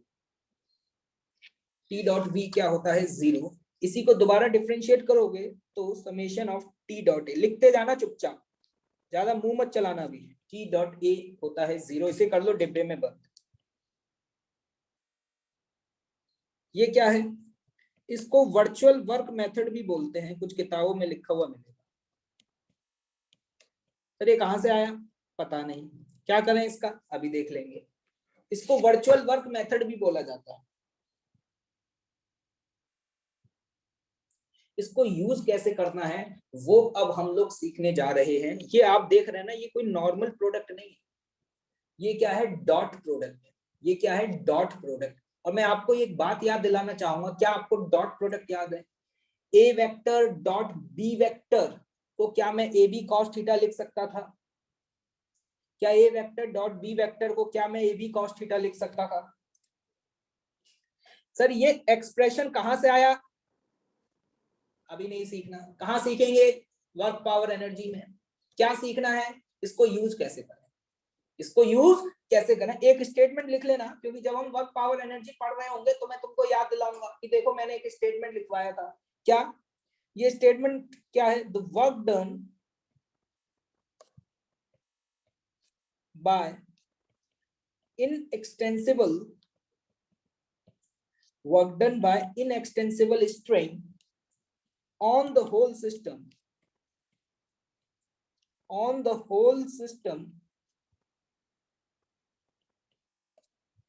is equal to 0. Hence summation of t dot x is 0.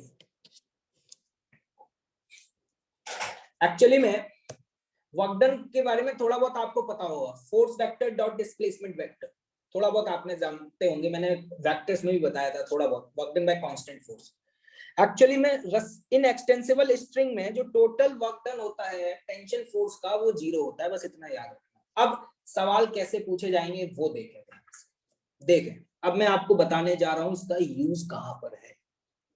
ये है ब्रह्मास्त्र, इससे हम एक्सेलरेशंस और वेलोसिटीज में बहुत प्यार से रिलेशन निकाल पाएंगे।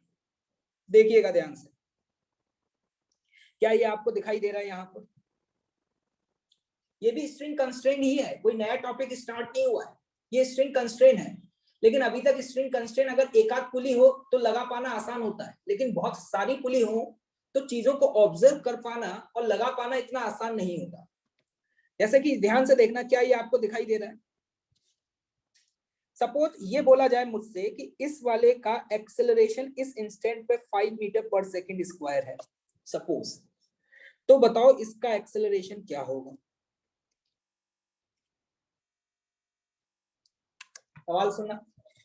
सवाल सुना आप लोगों ने, ये स्प्रिंग कंस्ट्रेंट है, आपसे सवाल क्या पूछा गया कि सपोज इस इंस्टेंट पर इस वाले ब्लॉक का एक्सेलरेशन 5 मीटर पर सेकंड स्क्वायर है, तो ये बताओ इस वाले ब्लॉक का एक्सेलरेशन क्या होगा। तो कैसे सवालों को सॉल्व करें, देखिएगा। अब मैं आपको मेथड बता रहा हूं, जो अभी मैंने ऊपर आपको ये कॉन्सेप्ट बताया, इस कॉन्सेप्ट को कैसे यूज करते हैं उसको मैं सिखाने जा रहा हूं। स्टेप नंबर 1, ऐसे सवाल जब भी आए, जब एक्सेलरेशंस में रिलेशन निकालना हो तो किसी एक रस्सी में टेंशन टी मान लो। क्या इस रस्सी में टेंशन टी मान लूं, अगर इसमें टेंशन टी तो क्या यहाँ पे भी टेंशन टी होगी, क्या यहाँ पे भी टेंशन टी होगी, क्या ये बात समझ आ रही है गरीबों। अगर यहाँ टेंशन टी और टी है तो जल्दी बताओ यहाँ पे टेंशन कितनी होगी, 2t होगी। क्या ये सभी को लिखना आता है, टी टी 2t ये सब लिखना आता है। और नहीं लिख पाए तो भाई साहब तुम्हें तोड़ के बाहर फेंक दूंगा, बता दिया। क्या लिख पाओगे या नहीं लिख पाओगे, ठीक है, बहुत बढ़िया। अब इस पूरे सिस्टम में ध्यान से देखो, इन ब्लॉक्स को, इनर्शियल बॉडीज को जिनका मास है दिया हुआ है, जरा यहाँ ध्यान से देखना, इस m1 पे टेंशन कितनी लग रही है ऊपर, t, एक्सेलरेशन ऊपर क्या है 5। अभी ऊपर मैंने बताया था summation of T vector dot A vector 0 होता है, क्या बताया था। तो देखो यहाँ पे टेंशन टी, मैं पहले वाले ब्लॉक की बात कर रहा हूं, देखो टेंशन कितनी टी, एक्सेलरेशन कितना 5 इंटू बताओ यहाँ पे टेंशन और एक्सलेशन के बीच का एंगल कितना है? टी डॉट ए, टेंशन और एक्सलेशन के बीच का एंगल कितना है? 0। तो क्या मैं ऐसे cos 0 लिख दूं? अब आ जाओ इस वाले ब्लॉक पर। एक बात बताओ, इस वाले ब्लॉक पर टेंशन फोर्स कहाँ लग रहा है? ऊपर। एक्सेलरेशन कहाँ है? नीचे। तो इसके लिए क्या लिखोगे? Plus tension force 2t, acceleration a2 into cos 180। क्या ये सम 0 कर सकते हैं? ये समझ में आया मैंने क्या किया? इस समेशन को ओपन कर दिया है। जितने भी यहाँ पे इनर्शियल बॉडीज दिखाई दे रही हैं सब पे टेंशन टी डॉट ए करते जाओ, सबका समेशन कर दो, उसको 0 कर दो। क्या cos 0 और cos 180 की वैल्यू पता है? cos 0 की वैल्यू 1 होती है और cos 180 की वैल्यू क्या होती है? -1 होती है। और यहाँ पे तुम्हें दिखाई दे रहा है ये t से t कैंसिल आउट हो जाएगा। तो जल्दी से बताओ, क्या मैं यहाँ पे ये लिख सकता हूँ 5 प्लस सॉरी माइनस के 2a2 बराबर 0। a2 की वैल्यू कितनी आ गई? 5/2, मतलब 2.5 मीटर पर सेकेंड स्क्वायर। एक जनाब पूछ रहे हैं कि ये cos 180 कैसे आया? सृष्टि बेटा ऐसे आया, जरा ध्यान से देखना। क्या m2 दिखाई दे रहा है तुम्हें? m2 पे टेंशन ऊपर है 2t, लेकिन एक्सेलरेशन नीचे है a2। तो जल्दी से बताओ टेंशन फोर्स और एक्सेलरेशन के बीच का एंगल कितना हुआ? 180 डिग्री। जरा ध्यान से देखो, टेंशन ऊपर है, एक्सेलरेशन नीचे है। ये पहला सवाल था इसलिए मैंने ऐसे लिख दिया। अब मैं बार बार नहीं लिखूंगा। अगर टेंशन और एक्सेलरेशन सेम लाइन के अलोंग है तो दो ही वैल्यू हो सकती है थीटा की। क्या क्या हो सकती है? जल्दी बताओ, जल्दी बताओ क्या क्या हो सकती है। या तो थीटा की वैल्यू 0 हो सकती है या फिर थीटा की वैल्यू 180 हो सकती है। तो ज्यादातर सवाल आपको ऐसे मिल सकते हैं जिसमें टेंशन और एक्सेलरेशन सेम लाइन के अलोंग हो। तो आप क्या करना, अगर सेम लाइन के अलोंग है तो प्लस, अपोजिट है तो माइनस। क्या लिख सकते हैं इस तरीके से? क्या तुम्हें यहाँ पे समझ में आ रहा है कि अगर इसका एक्सेलरेशन 5 है तो इसका एक्सेलरेशन 5/2 होगा? आराम से देखो, जल्दी से ध्यान से देखो, क्या यूज करना समझ आया कि नहीं आया? और भर भर के सवाल करेंगे, पहले देख लो इसको कैसे यूज करते हैं। देखो ध्यान से, तुम्हें अपना दिमाग यूज करना है। लिख पाओगे इक्वेशन? ठीक है, देखना ध्यान से, अभी और समझ आ जाएगा। ये देखो, प्रगुन आहूजा पूछ रहे हैं what is the reason for the zero work done. Ahuja साहब, मैंने शुरुआत में ही बोल दिया था ना कि इसका प्रूफ मैं बाद में दूंगा। आहूजा साहब कहाँ से हो? क्या पेरेंट्स ने ये नहीं सिखाया कि जो फैकल्टीज बोल रहे हैं, जो टीचर्स बोल रहे हैं, उन बातों को फॉलो करना है? जिस चीज के लिए मना करता हूँ वही जानना होता है तुम्हें। देखिएगा ध्यान से, ए बी, ठीक है, और ये सी, ये 3 ब्लॉक है। मान लो ए का एक्सेलरेशन इस डायरेक्शन में है 1 metre per second square. B का एक्सेलरेशन मान लो इस डायरेक्शन में है 2 मीटर पर सेकेंड स्क्वायर।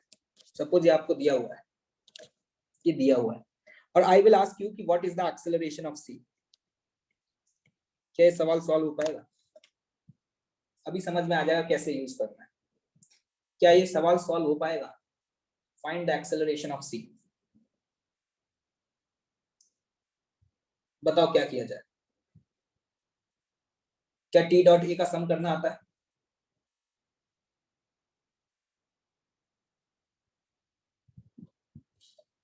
मेरा तो हो गया। देखो यहाँ टेंशन टी, यहाँ भी टेंशन टी, यहाँ टी, यहाँ टी, यहाँ 2t, एक लाइन में सॉल्व हो जाता है। ए को देखना ध्यान से, टेंशन और एक्सेलरेशन सेम डायरेक्शन में है तो सीधे सीधे टी लिख दूं, टी इंटू 1। ठीक। बी को देखो, बी पे टेंशन इधर, एक्सेलरेशन इधर, क्या करा जाए जल्दी बताओ? दोनों सेम डायरेक्शन में है, क्या 2 इंटू टी कर दूं? क्या ऐसे लिखते जाओ सीधे सीधे, टी यहाँ हो जाएगा 2t। समझ आ रहा है? अब आ जाओ सी पर, जल्दी से बताओ सी पे क्या है? सी पे टेंशन ऊपर है, एक्सेलरेशन नीचे है। सी पे टेंशन ऊपर है, एक्सेलरेशन नीचे है, प्लस या माइनस? माइनस के 2t इंटू ए सी। क्या इसका सम 0 होगा? क्या पूरे सिस्टम पर देखो, सिंपल सी बात, पूरे सिस्टम पे जहां भी तुम्हें ब्लॉक्स दिखाई दे रहे हैं वहां पे टेंशन निकाल लो, सब पे टी डॉट ए करते जाओ, सबको सम करो, 0 कर दो, सब खत्म। क्या टी टी टी सब कट गए? क्या टी टी टी सब कट गए? तो जल्दी से बताओ यहाँ पर AC की वैल्यू क्या आ रही है? मेरी तो 3/2, मतलब मेरा एक्सेलरेशन 1.5 मीटर पर सेकंड स्क्वायर आ रहा है भाई। 1.5 मीटर पर सेकंड स्क्वायर आ रहा है। क्या तुम्हें लग रहा है कि सवाल बहुत सस्ता और आसान था? क्या तुम्हें लग रहा है सवाल बहुत सस्ता और आसान था? क्या एक और सवाल दिया जाए, कर पाओगे? क्या एक और सवाल दिया जाए, कर पाओगे? अच्छा, चलो अभी देखते हैं, अभी पता चल जाएगा कि भाइयों के क्या हाल है। चलो डायग्राम बनाओ। कितनी पुली देखी अभी तक तुमने? 3 देख ली। अब बताओ कितनी लगाएं? 10 लगा दें कि 20 लगाएं?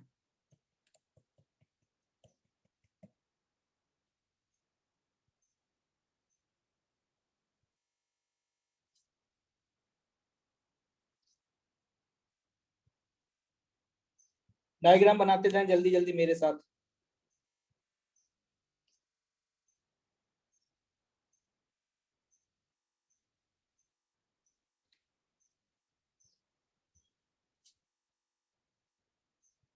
डर मत जाना ये पुली देख के।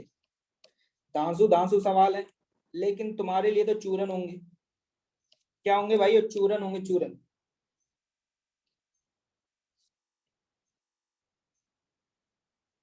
मान लो ये रहा ब्लॉक ए और ये रहा ब्लॉक बी। ठीक है भाई। मान लो ब्लॉक ए का जो एक्सेलरेशन है वो नीचे की दिशा में दिया हुआ है, और कितना दिया हुआ है? 5 मीटर पर सेकंड स्क्वायर।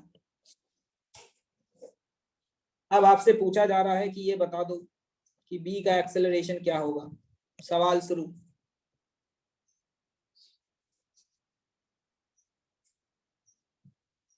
सवाल शुरू। प्रियम प्रकाश, बेटा कितने दिन बाद आए हो बे क्लास में? कहाँ थे? बाढ़ बाढ़ आ गई थी क्या? डूब गए थे तुम?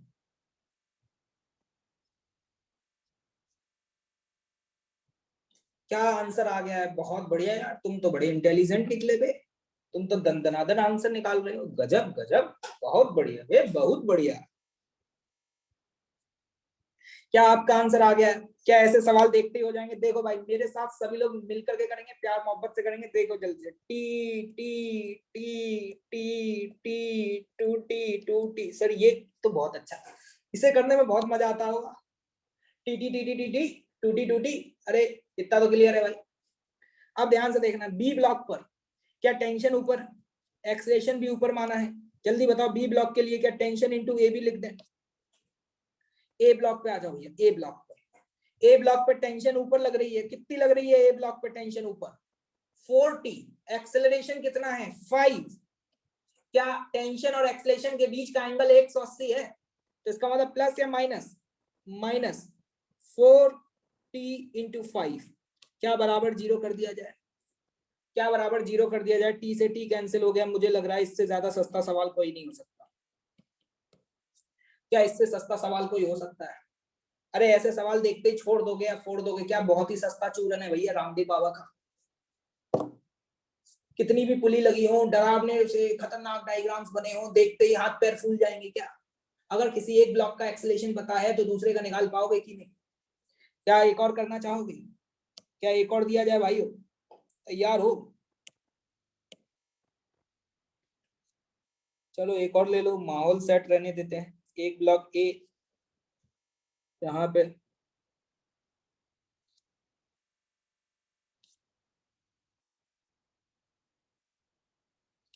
डायग्राम बनाए मेरे साथ।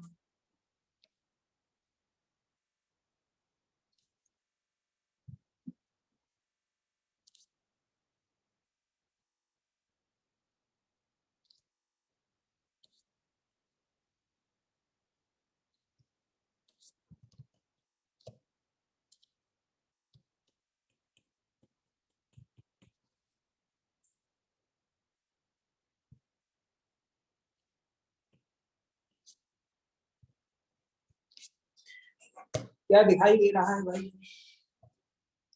मान लो इस समय इस वाले ब्लॉक की जो स्पीड है वो आपको दी हुई है 5 मीटर पर सेकेंड। तो आपको ये बताना है कि इसकी स्पीड क्या होगी। जल्दी भाई जल्दी, डायनामाइट लगा के फोड़ दो जल्दी से।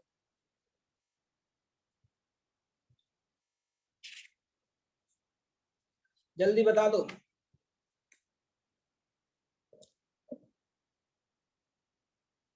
अभी अग्रवाल ए डॉट बी करना नहीं जानते हो क्या? ए बी कॉस थीटा लिखते हैं, उसमें ए और बी मैग्नीट्यूड होता है। गरीब हो क्या? बिल्कुल ही। क्या सॉल्व हो गया? क्या भाई ये सॉल्व हो चुका है? जल्दी से बताएं, क्या टी टी टी करना शुरू कर दें? T T T T two T.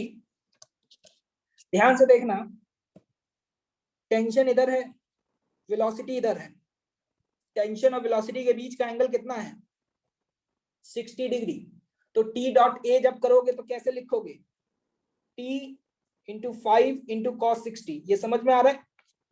अभी एंगल 0 या 180 नहीं है, गलती मत कर देना। टी डॉट ए या टी डॉट वी वेलोसिटी दी हुई है। एक बात जल्दी से मुझे बताओ, बी ब्लॉक पे टोटल टेंशन फोर्स कितना है? यहां से ऊपर 2t लग रहा है, यहां से t लग रहा है। क्या टोटल फोर्स ऊपर 3t है? और वेलोसिटी नीचे है vv। प्लस या माइनस कर दें? माइनस, या फिर लिखने का तरीका, सही तरीका क्या होता है? 3t इंटू बी की वेलोसिटी इंटू कॉस 180 बराबर 0। क्या ये सही तरीका है लिखने का?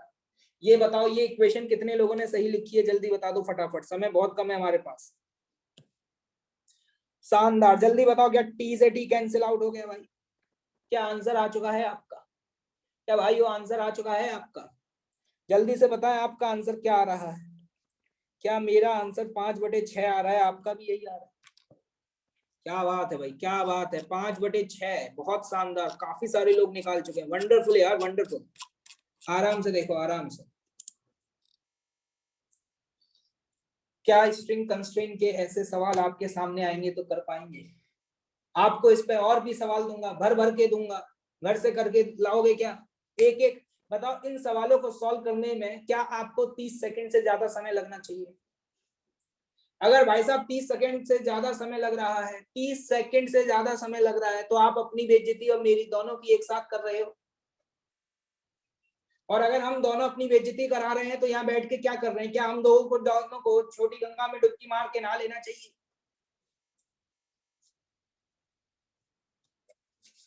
तो भैया इज्जत मत डुबाइएगा। एक बात मैं आपसे पूछना चाह रहा हूं, आप एक बात बताओ, जब आप कंस्ट्रेन वाली कंडीशन लगा रहे हो उस समय क्या तुम्हें ए और बी का मास क्या है ये जानना जरूरी है क्या? ब्लॉक ए और बी का मास आपको नहीं पता था तो भी आपने कंस्ट्रेन लगाया या नहीं लगाया? ऊपर जितने भी सवाल आपने सॉल्व किए हैं, क्या आपको यहाँ ए बी का मास दिया हुआ था क्या? क्या कहीं पे तुम्हें मास दिया हुआ है क्या मेरे भाइयों? क्या कंस्ट्रेन लगाने के लिए किसी का मास पता होना जरूरी है क्या? बिल्कुल जरूरी नहीं है। चलिए, अब हम इसके आगे की चर्चा कल करेंगे। अब हम स्टार्ट करेंगे रेस का डिस्कशन। तो रेस नंबर 29 स्वागत किया जाए फटाफट। अर्पित श्रीवास्तव ने बहुत अच्छा सवाल पूछा है कि सर डायरेक्शन दिया होगा। सर क्वेश्चन में डायरेक्शन दिया होगा क्या? सुनो मेरी बात ध्यान से। अगर मान लो डायरेक्शन नहीं दिया, अगर मान लो डायरेक्शन नहीं दिया तो तुम्हें क्या करना है? तुम अपने मन से जो करे वो मान लो और सॉल्व कर लो। मान लो मैं ये मान लेता कि ये ऊपर जा रहा है। कहाँ जा रहा है? ऊपर जा रहा है। और मैं सॉल्व करता, इक्वेशन लिखता, तो अपने आप आंसर बता देता ना कि ये किस दिशा में जा रहा है। क्या तुम्हें डायरेक्शन की टेंशन लेने की जरूरत है क्या? ये मैथ्स वालों का डिपार्टमेंट है। तुम्हारा जो मन करे वो मान लो, सॉल्व करो इक्वेशन। तुमने जो माना है उसके हिसाब से इक्वेशंस लिखो। अगर आपका आंसर पॉजिटिव आ जाए तो इसका मतलब जो तुमने कंसिडर किया है वो सही है। और अगर आंसर पॉजिटिव ना आए तो फिर तो फिर तो फिर क्या करें भाई? तो इसका मतलब जो हमने माना है उसके अपोजिट। कितनी सी बात है, टेंशन काहे को ले रहे हो? ठीक है, चलिए भाई रेस निकाल लेते हैं फटाफट। रेस का डिस्कशन स्टार्ट किया जाए। क्या आप लोग रेस सॉल्व करके आए हैं? रेस में कुछ क्वेश्चन मुझे बहुत अच्छे लगे, उन क्वेश्चन को जरूर डिस्कस किया जाएगा। यस, देखो देखो, एक स्टूडेंट यहाँ लिख रहे हैं कि सर कंपोनेंट नहीं हो पा रहा। बेटा ऐसा करो, नीट में एडमिशन ले लो। तुम गलत जगह आ गए हो। कंपोनेंट नहीं कर पा रहे हो तो छोड़ दो। रेस नंबर 29 जिन लोगों को क्वेश्चन नंबर 2 में डाउट आ रहा है, ये वही लोग हैं जो मेरी क्लास में डिस्कशन को ध्यान से नहीं सुनते हैं। अगर आपने डिस्कशन ध्यान से सुना होता तो क्या क्वेश्चन नंबर 2 वाला कॉन्सेप्ट मैं बता चुका हूं पहले भी? क्या क्वेश्चन 2 बताने लायक है क्या? कहीं आपका आंसर ए तो नहीं आ गया? अच्छा, समझ गया। ए वाले होंगे ज्यादातर लोग, उन्होंने सोचा होगा m प्लस कैपिटल M, तो रीडिंग आएगी small m plus capital M जी। कहीं आपने ए तो टिक नहीं कर दिया देखते ही?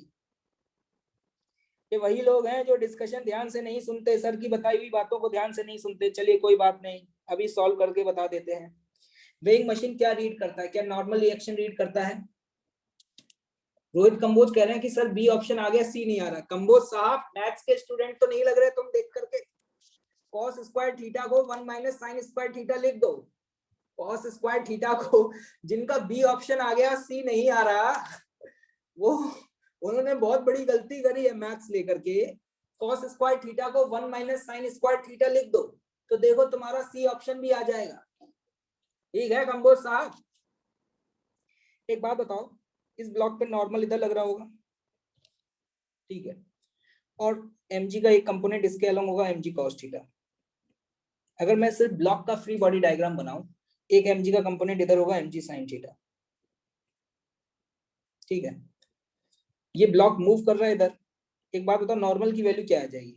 क्या नॉर्मल की वैल्यू mg cos थीटा आ जाएगी? ये मैं आज तीसरी बार सॉल्व कर रहा हूँ, ये आज मैं तीसरी बार सॉल्व कर रहा हूँ। पता है तुम्हें, हर क्लास में तुम पूछते हो डाउट, मैं हर क्लास में बताता हूँ बेशर्मों की तरह। अगली बार आएगा तुम फिर पूछ लेना, मैं फिर बता दूंगा। क्या करूँ यार, इस गरीबी को मिटाने के लिए मेरे पास कुछ है ही नहीं। एक बात बताओ, क्या वेइंग मशीन नॉर्मल रीड करती है बेटा?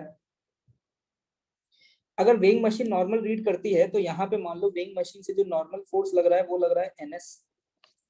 इसका खुद का मास कितना है mg, मतलब मास m है तो वेट कितना हो गया mg। क्या इसके अलावा और कोई फोर्स लगेगा? हाँ बिल्कुल लगेगा। कौन लगाएगा वो फोर्स? जो एक m मास का ब्लॉक है।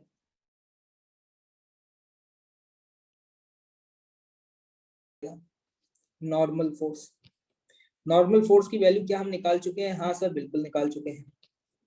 क्या इस नॉर्मल के कंपोनेंट करना आता है? हाँ सर वो तो आता है। क्या नॉर्मल का वर्टिकल कंपोनेंट कर सकते हैं?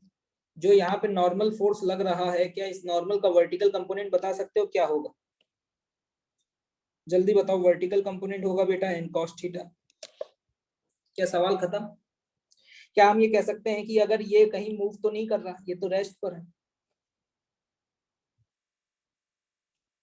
तो यहाँ पर नॉर्मल फोर्स जो ऊपर की दिशा में लग रहा है वो बराबर होगा नीचे वाले फोर्स के mg plus n cos theta, और n की वैल्यू है स्मॉल mg cos थीटा, तो उस वैल्यू को हम पुट कर दें तो mg plus mg cos square theta. यहां तक तो आ गया होगा आपका, और एक ऑप्शन टिक करके आप आगे बढ़ गए होगे। आपने चेक नहीं किया कि जो आपका सी ऑप्शन है वो कैसे आएगा। cos स्क्वायर थीटा को क्या लिख देना, 1 माइनस साइन स्क्वायर थीटा। इसमें एक स्टूडेंट पूछ रहे हैं अपॉन जी नहीं करेंगे। अर्थ अग्रवाल तुम क्लास में सो जाते हो क्या? मेरी बातों को सुनते नहीं हो क्या तुम?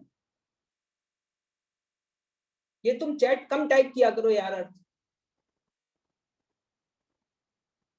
मैंने आपको कुछ बताया था कि कभी कभी आपको रीडिंग में फोर्स के टर्म्स में दिया होता है, तो आपको जी से डिवाइड करने की जरूरत नहीं है।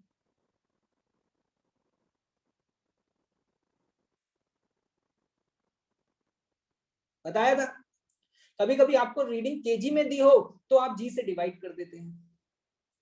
चंदन साहब गरीब है बिल्कुल। चंदन कह रहे हैं इसमें कंपोनेंट का कंपोनेंट हो रहा है। अबे नालायक, कहाँ हो रहा है कंपोनेंट का कंपोनेंट? मैंने यहाँ पे नॉर्मल फोर्स लगाया है, मैंने mg का कंपोनेंट नहीं किया है, नॉर्मल का कंपोनेंट किया है। वो बात अलग है कि नॉर्मल की value mathematically mg cos theta के बराबर है, एक्चुअल फोर्स तो नॉर्मल है ना। तो ये जो एक्चुअल फोर्स लग रहा है इसका vertical component n cos theta है। ठीक है चंदन साहब, क्वेश्चन नंबर 2 हो गया। चलिए क्वेश्चन नंबर 3। क्वेश्चन नंबर 3 में किस पार्ट में डाउट है? ठीक है, बी में डाउट है, सी में भी डाउट है। हाँ हाँ हाँ, बहुत आनंद आ गया। बी पार्ट देख लो यार। ये बी पार्ट में तुम लोग बहुत गरीब हो। एक बात बताओ, कितने नॉर्मल लगेंगे? एक तो यहां से लगेगा नॉर्मल, यहां से, इसको बोला जा सकता है Na, और एक नॉर्मल यहां से लगेगा जिसको बोला जा सकता है Nb, और नीचे क्या लगेगा Mg। वेट, वेट कितना है 10। क्या ऐसा ही डायग्राम बनेगा भाई? क्या इस स्फीयर को मैं पॉइंट से रिप्रेजेंट कर सकता हूं? यहां लगा दो Na, यहां लगा दो Nb, और नीचे लगा दो 10। खत्म हो चुका है सवाल, खत्म हो चुका है सवाल। मैंने आपको एक बात बताई थी चिल्ला चिल्ला करके कि नॉर्मल फोर्स वर्टिकल के साथ उतना ही एंगल बनाता है जितना इंक्लाइन प्लेन हॉरिजॉन्टल के साथ बनाता है। मैथमेटिकली प्रूव भी किया था। मैं डायरेक्टली बोल सकता हूँ ये एंगल 60 होगा और ये वाला एंगल भी 60 होगा। इसके बाद क्या करो, ऊपर वाला फोर्स बराबर नीचे वाला फोर्स, दाएं वाला फोर्स बराबर बाएं वाला फोर्स, क्या सॉल्व हो जाएगा? ये बताने लायक क्वेश्चन नहीं है, छोड़ो यार, शर्म आ रही है मुझे बताने में इसको।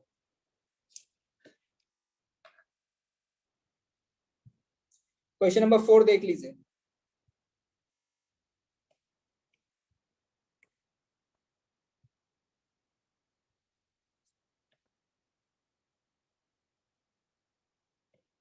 पढ़ो question number 4।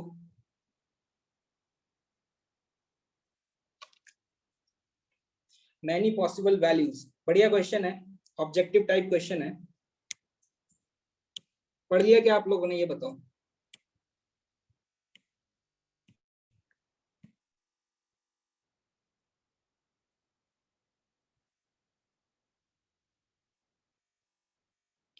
This is the question number 4। ठीक है, देखो एक बात बताओ, क्वेश्चन में साफ साफ दिया हुआ है कि 10 kg वाला ब्लॉक और 5 kg वाला ब्लॉक जो है वो मूव नहीं कर रहे, वो मूव नहीं कर रहे। क्या ये दिया हुआ है? मूव नहीं कर रहे तो इक्विलिब्रियम में है। इक्विलिब्रियम में होने का मतलब ऊपर वाला फोर्स बराबर नीचे वाला फोर्स। तो क्या मैं ये कह सकता हूँ कि अगर 10 kg वाला ब्लॉक मूव नहीं कर रहा बेटा तो यहाँ टेंशन 100 होगी mg के बराबर, तो यहाँ भी टेंशन कितनी होगी? 100 होगी। क्या ये बात समझ आ रही है? तो यहाँ पे टेंशन कितनी होगी? 50, और यहाँ पे भी टेंशन कितनी होगी? 50। क्लियर? और अगर यहाँ टेंशन 50-50 तो उसका आधा यहाँ पे होगा, यहाँ भी 25 होगी, यहाँ भी 25 होगी। अब आपसे ये पूछा जा रहा है कि m1 और m2 की कौन कौन सी वैल्यूज पॉसिबल हो सकती है। एक बात बता दा, ये तुम्हें जो सिस्टम दिखाई दे रहा है, क्या तुम्हें ऐसा नहीं लग रहा कि ये वाला जो सिस्टम है ये बिल्कुल एडवुड मशीन जैसा है? ये पुली जो है वो इससे कनेक्टेड है। मैंने आप लोगों को एडवुड मशीन में टेंशन निकालना बताई थी, मैं डायरेक्ट रिजल्ट लिख रहा हूं। मैंने बोला था याद रख पाओ तो रख लेना, 2m1m2 upon m1 plus m2 into जी। क्या एडवुड मशीन की टेंशन याद है आपको? इंटू जी बताया था, 2m1m2 upon m1 plus m2 into जी।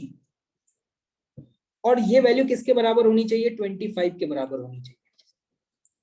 ये वैल्यू किसके बराबर होनी चाहिए? 25 के बराबर होनी चाहिए। ये बात क्लियर है आपको? और अब अगर मैं इससे डिवाइड कर दूं तो यहाँ पे ये आ जाएगा 2m1m2 upon m1 plus m2, और 10 से डिवाइड करोगे क्या ये वैल्यू 5/2 हो जाएगी। सवाल खत्म हो चुका है। क्या m1 और m2 की कोई एक वैल्यू है या there are the multiple values? आप यहाँ पे m1 की कोई भी एक वैल्यू रख दें, क्या m2 की वैल्यू अपने आप पता चल जाएगी आपको? बस आपका ये वाला सम 5/2 के बराबर होना चाहिए। तो there will be infinite number of values या सिंगल वैल्यू। तुम यहाँ पे m1 की वैल्यू कुछ भी रखो, 1 रखो तो m2 की वैल्यू कुछ आ जाएगी, m1 की वैल्यू 2 रखो तो m2 की वैल्यू कुछ आ जाएगी। m1 की वैल्यू पुट करते जाओ, m2 की वैल्यूज मिलती चली जाएंगी। तो बहुत सारी वैल्यूज पॉसिबल है ना यहाँ पर। तो इसीलिए यहाँ पर हम ये कहेंगे कि m1 और m2 की मैनी पॉसिबल वैल्यूज हो सकती है। ठीक है, और अगर m1 m2 बराबर हो गए तो वो सिंपल सी बात है, तो इक्विलिब्रियम वाली कंडीशन हो ही जाएगी, कोई दिक्कत ही नहीं है। और डी ऑप्शन, आई होप कि आपने हार्मोनिक मीन पढ़ा होगा, तो आपको ये समझ में आ रहा है m1 और m2 का ये हार्मोनिक मीन ही तो लिखा हुआ है। हार्मोनिक मीन निकालना जानते हो ना, 1/1/m1 प्लस 1/m2 करके निकालते थे। तो देखो ये क्या है, ये हार्मोनिक मीन है m1 m2 का, और ये हार्मोनिक मीन कितना आ रहा है 5/2 आ रहा है, इसलिए D option will also be correct, इसलिए D option will also be correct. Okay, चलिए आगे बढ़े। नेक्स्ट क्वेश्चन,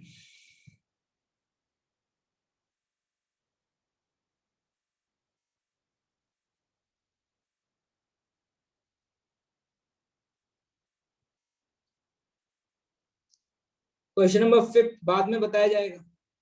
6 तो बहुत आसान क्वेश्चन है, 6 तो बहुत ही आसान क्वेश्चन है।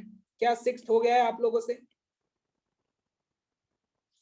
ये तो सीधे सीधे एक्सेलरेशन निकाल सकते हैं इसमें, तो वही वाला तरीका लगा करके, net pulling force upon total mass, इस डायरेक्शन में कितना लगेगा 40 sin 30 20, तो इधर कितना लगेगा 5। तो देखो यहाँ पे क्या लिखोगे एक्सेलरेशन, नेट पुलिंग फोर्स कितना हो गया 20 - 5 अपॉन टोटल मास, क्या एक्सेलरेशन 3 आ गया? अगर आपके पास एक्सेलरेशन आ गया, क्या टेंशन वेंशन निकाल सकते हो क्या? 6 तो सभी से हो गया होगा आई थिंक। ठीक है, क्वेश्चन नंबर 7,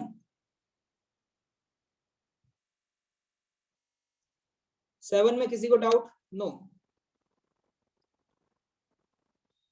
9th आसान क्वेश्चन है, हो गया होगा।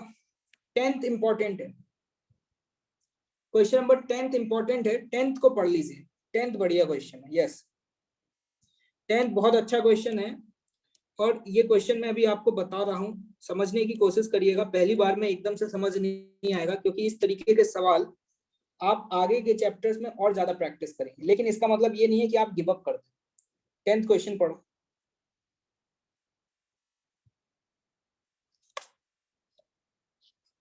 टेंथ अच्छा क्वेश्चन।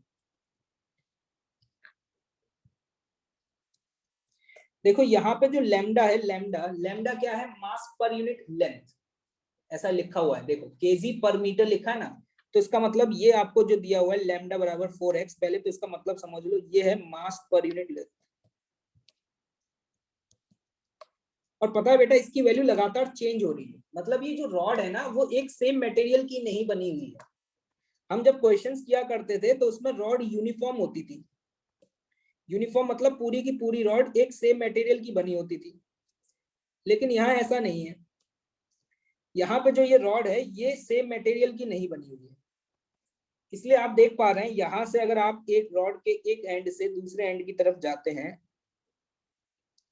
तो जैसे जैसे एक्स बढ़ रहा है, वैसे वैसे लैम्डा की वैल्यू मतलब मास पर यूनिट लेंथ जो है वो लगातार चेंज होता जा रहा है। अब देखो एक्सेलरेशन निकालना है, आपने इस रोप पे फोर्स कितना लगाया 10 न्यूटन, आपको पता है कि एक्सेलरेशन क्या होगा 10 डिवाइडेड बाय मास। अगर आपको मास पता चल जाए तो क्या एक्सेलरेशन पता चल जाएगा? मास नहीं दिया हुआ है, मास कैसे निकालें ये इंपॉर्टेंट है। तो देखो ऐसे क्वेश्चन अप्रोच करने का तरीका क्या होता है, एक्स डिस्टेंस पे जाकर के इस रोप में एक बहुत छोटा सा तुमने एलिमेंट कंसिडर किया, और मान लो इसकी लेंथ कितनी है dx, एक्स डिस्टेंस पे, ये तरीका होता है सीखने की कोशिश करो, एक्स डिस्टेंस पे जाके एक छोटा सा एलिमेंट लिया dx, तो अगर मैं इसका मास पूछूं तो मास क्या लिखोगे, तो मास भी बहुत कम होगा, तो मैंने बोला मास होगा dm। dm, डी लगने का मतलब है मास बहुत कम, ये dm किसका मास है, इसका मास है।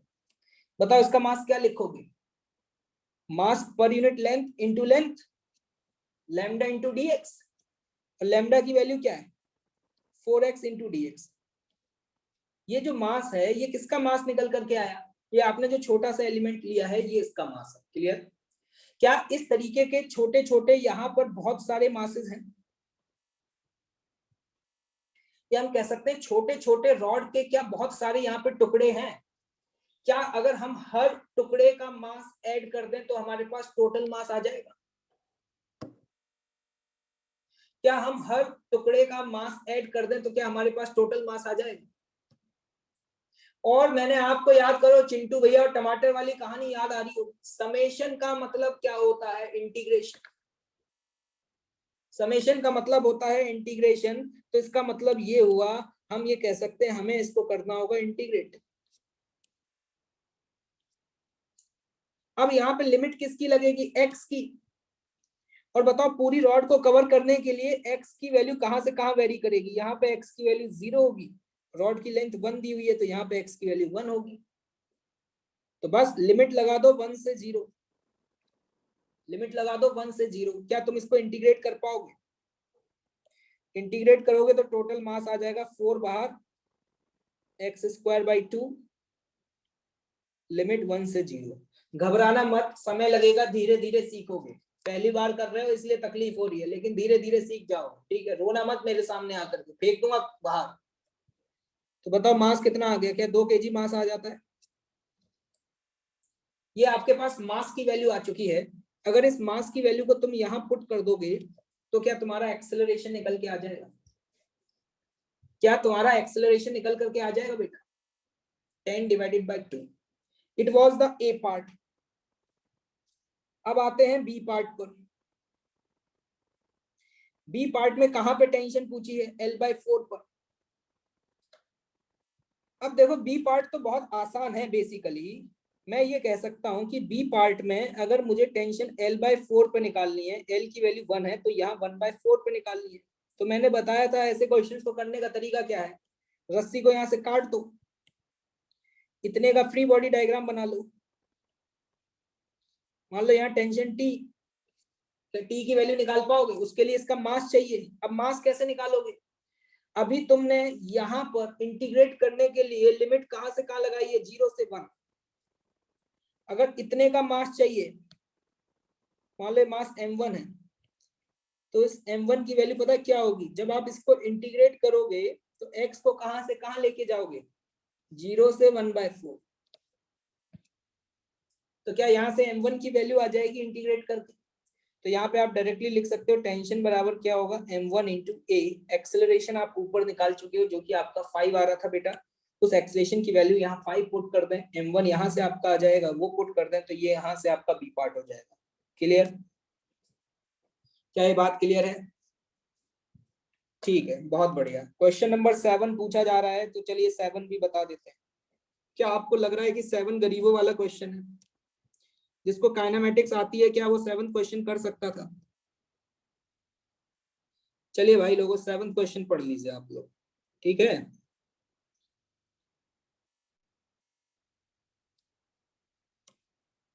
मुझे दुख हो रहा है कि आपसे 7 क्वेश्चन नहीं हुआ।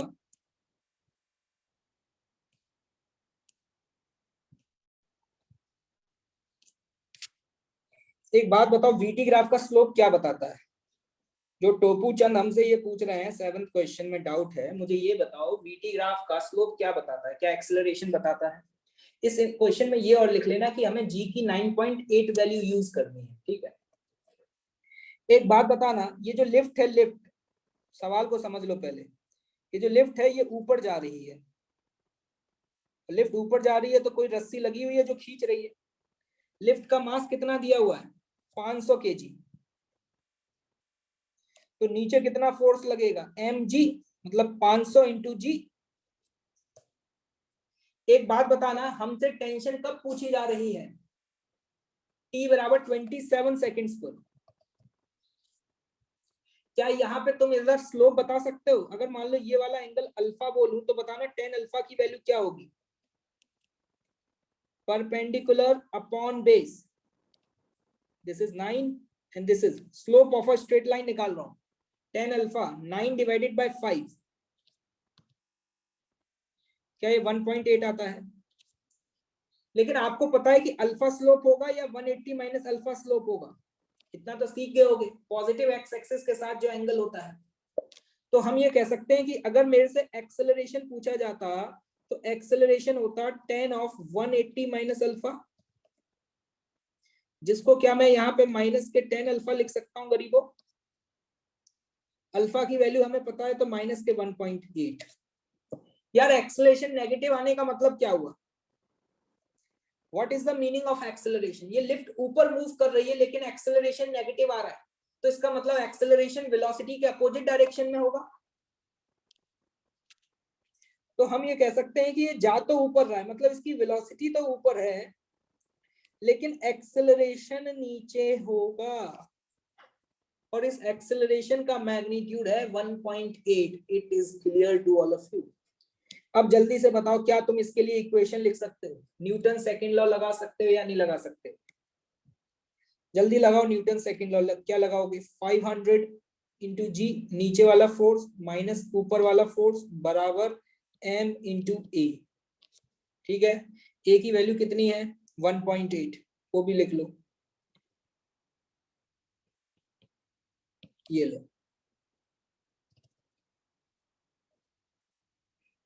ठीक है भाई। क्या यहाँ से टेंशन निकाल लोगे? जी की वैल्यू क्या रखनी है? 9.8। क्या ये क्लियर है सवाल?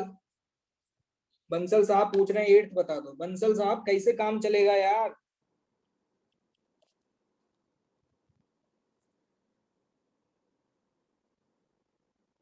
देखो भाई 8 सवाल देखो, जल्दी से पढ़ो जल्दी से। ये बताओ स्प्रिंग की नेचुरल लेंथ कितनी है बंसल साहब? क्वेश्चन पढ़ के ये बताओ स्प्रिंग की नेचुरल लेंथ कितनी है? मिश्रा जी बता रहे हैं, जल्दी से क्वेश्चन पढ़ लो। नेचुरल लेंथ कितनी है?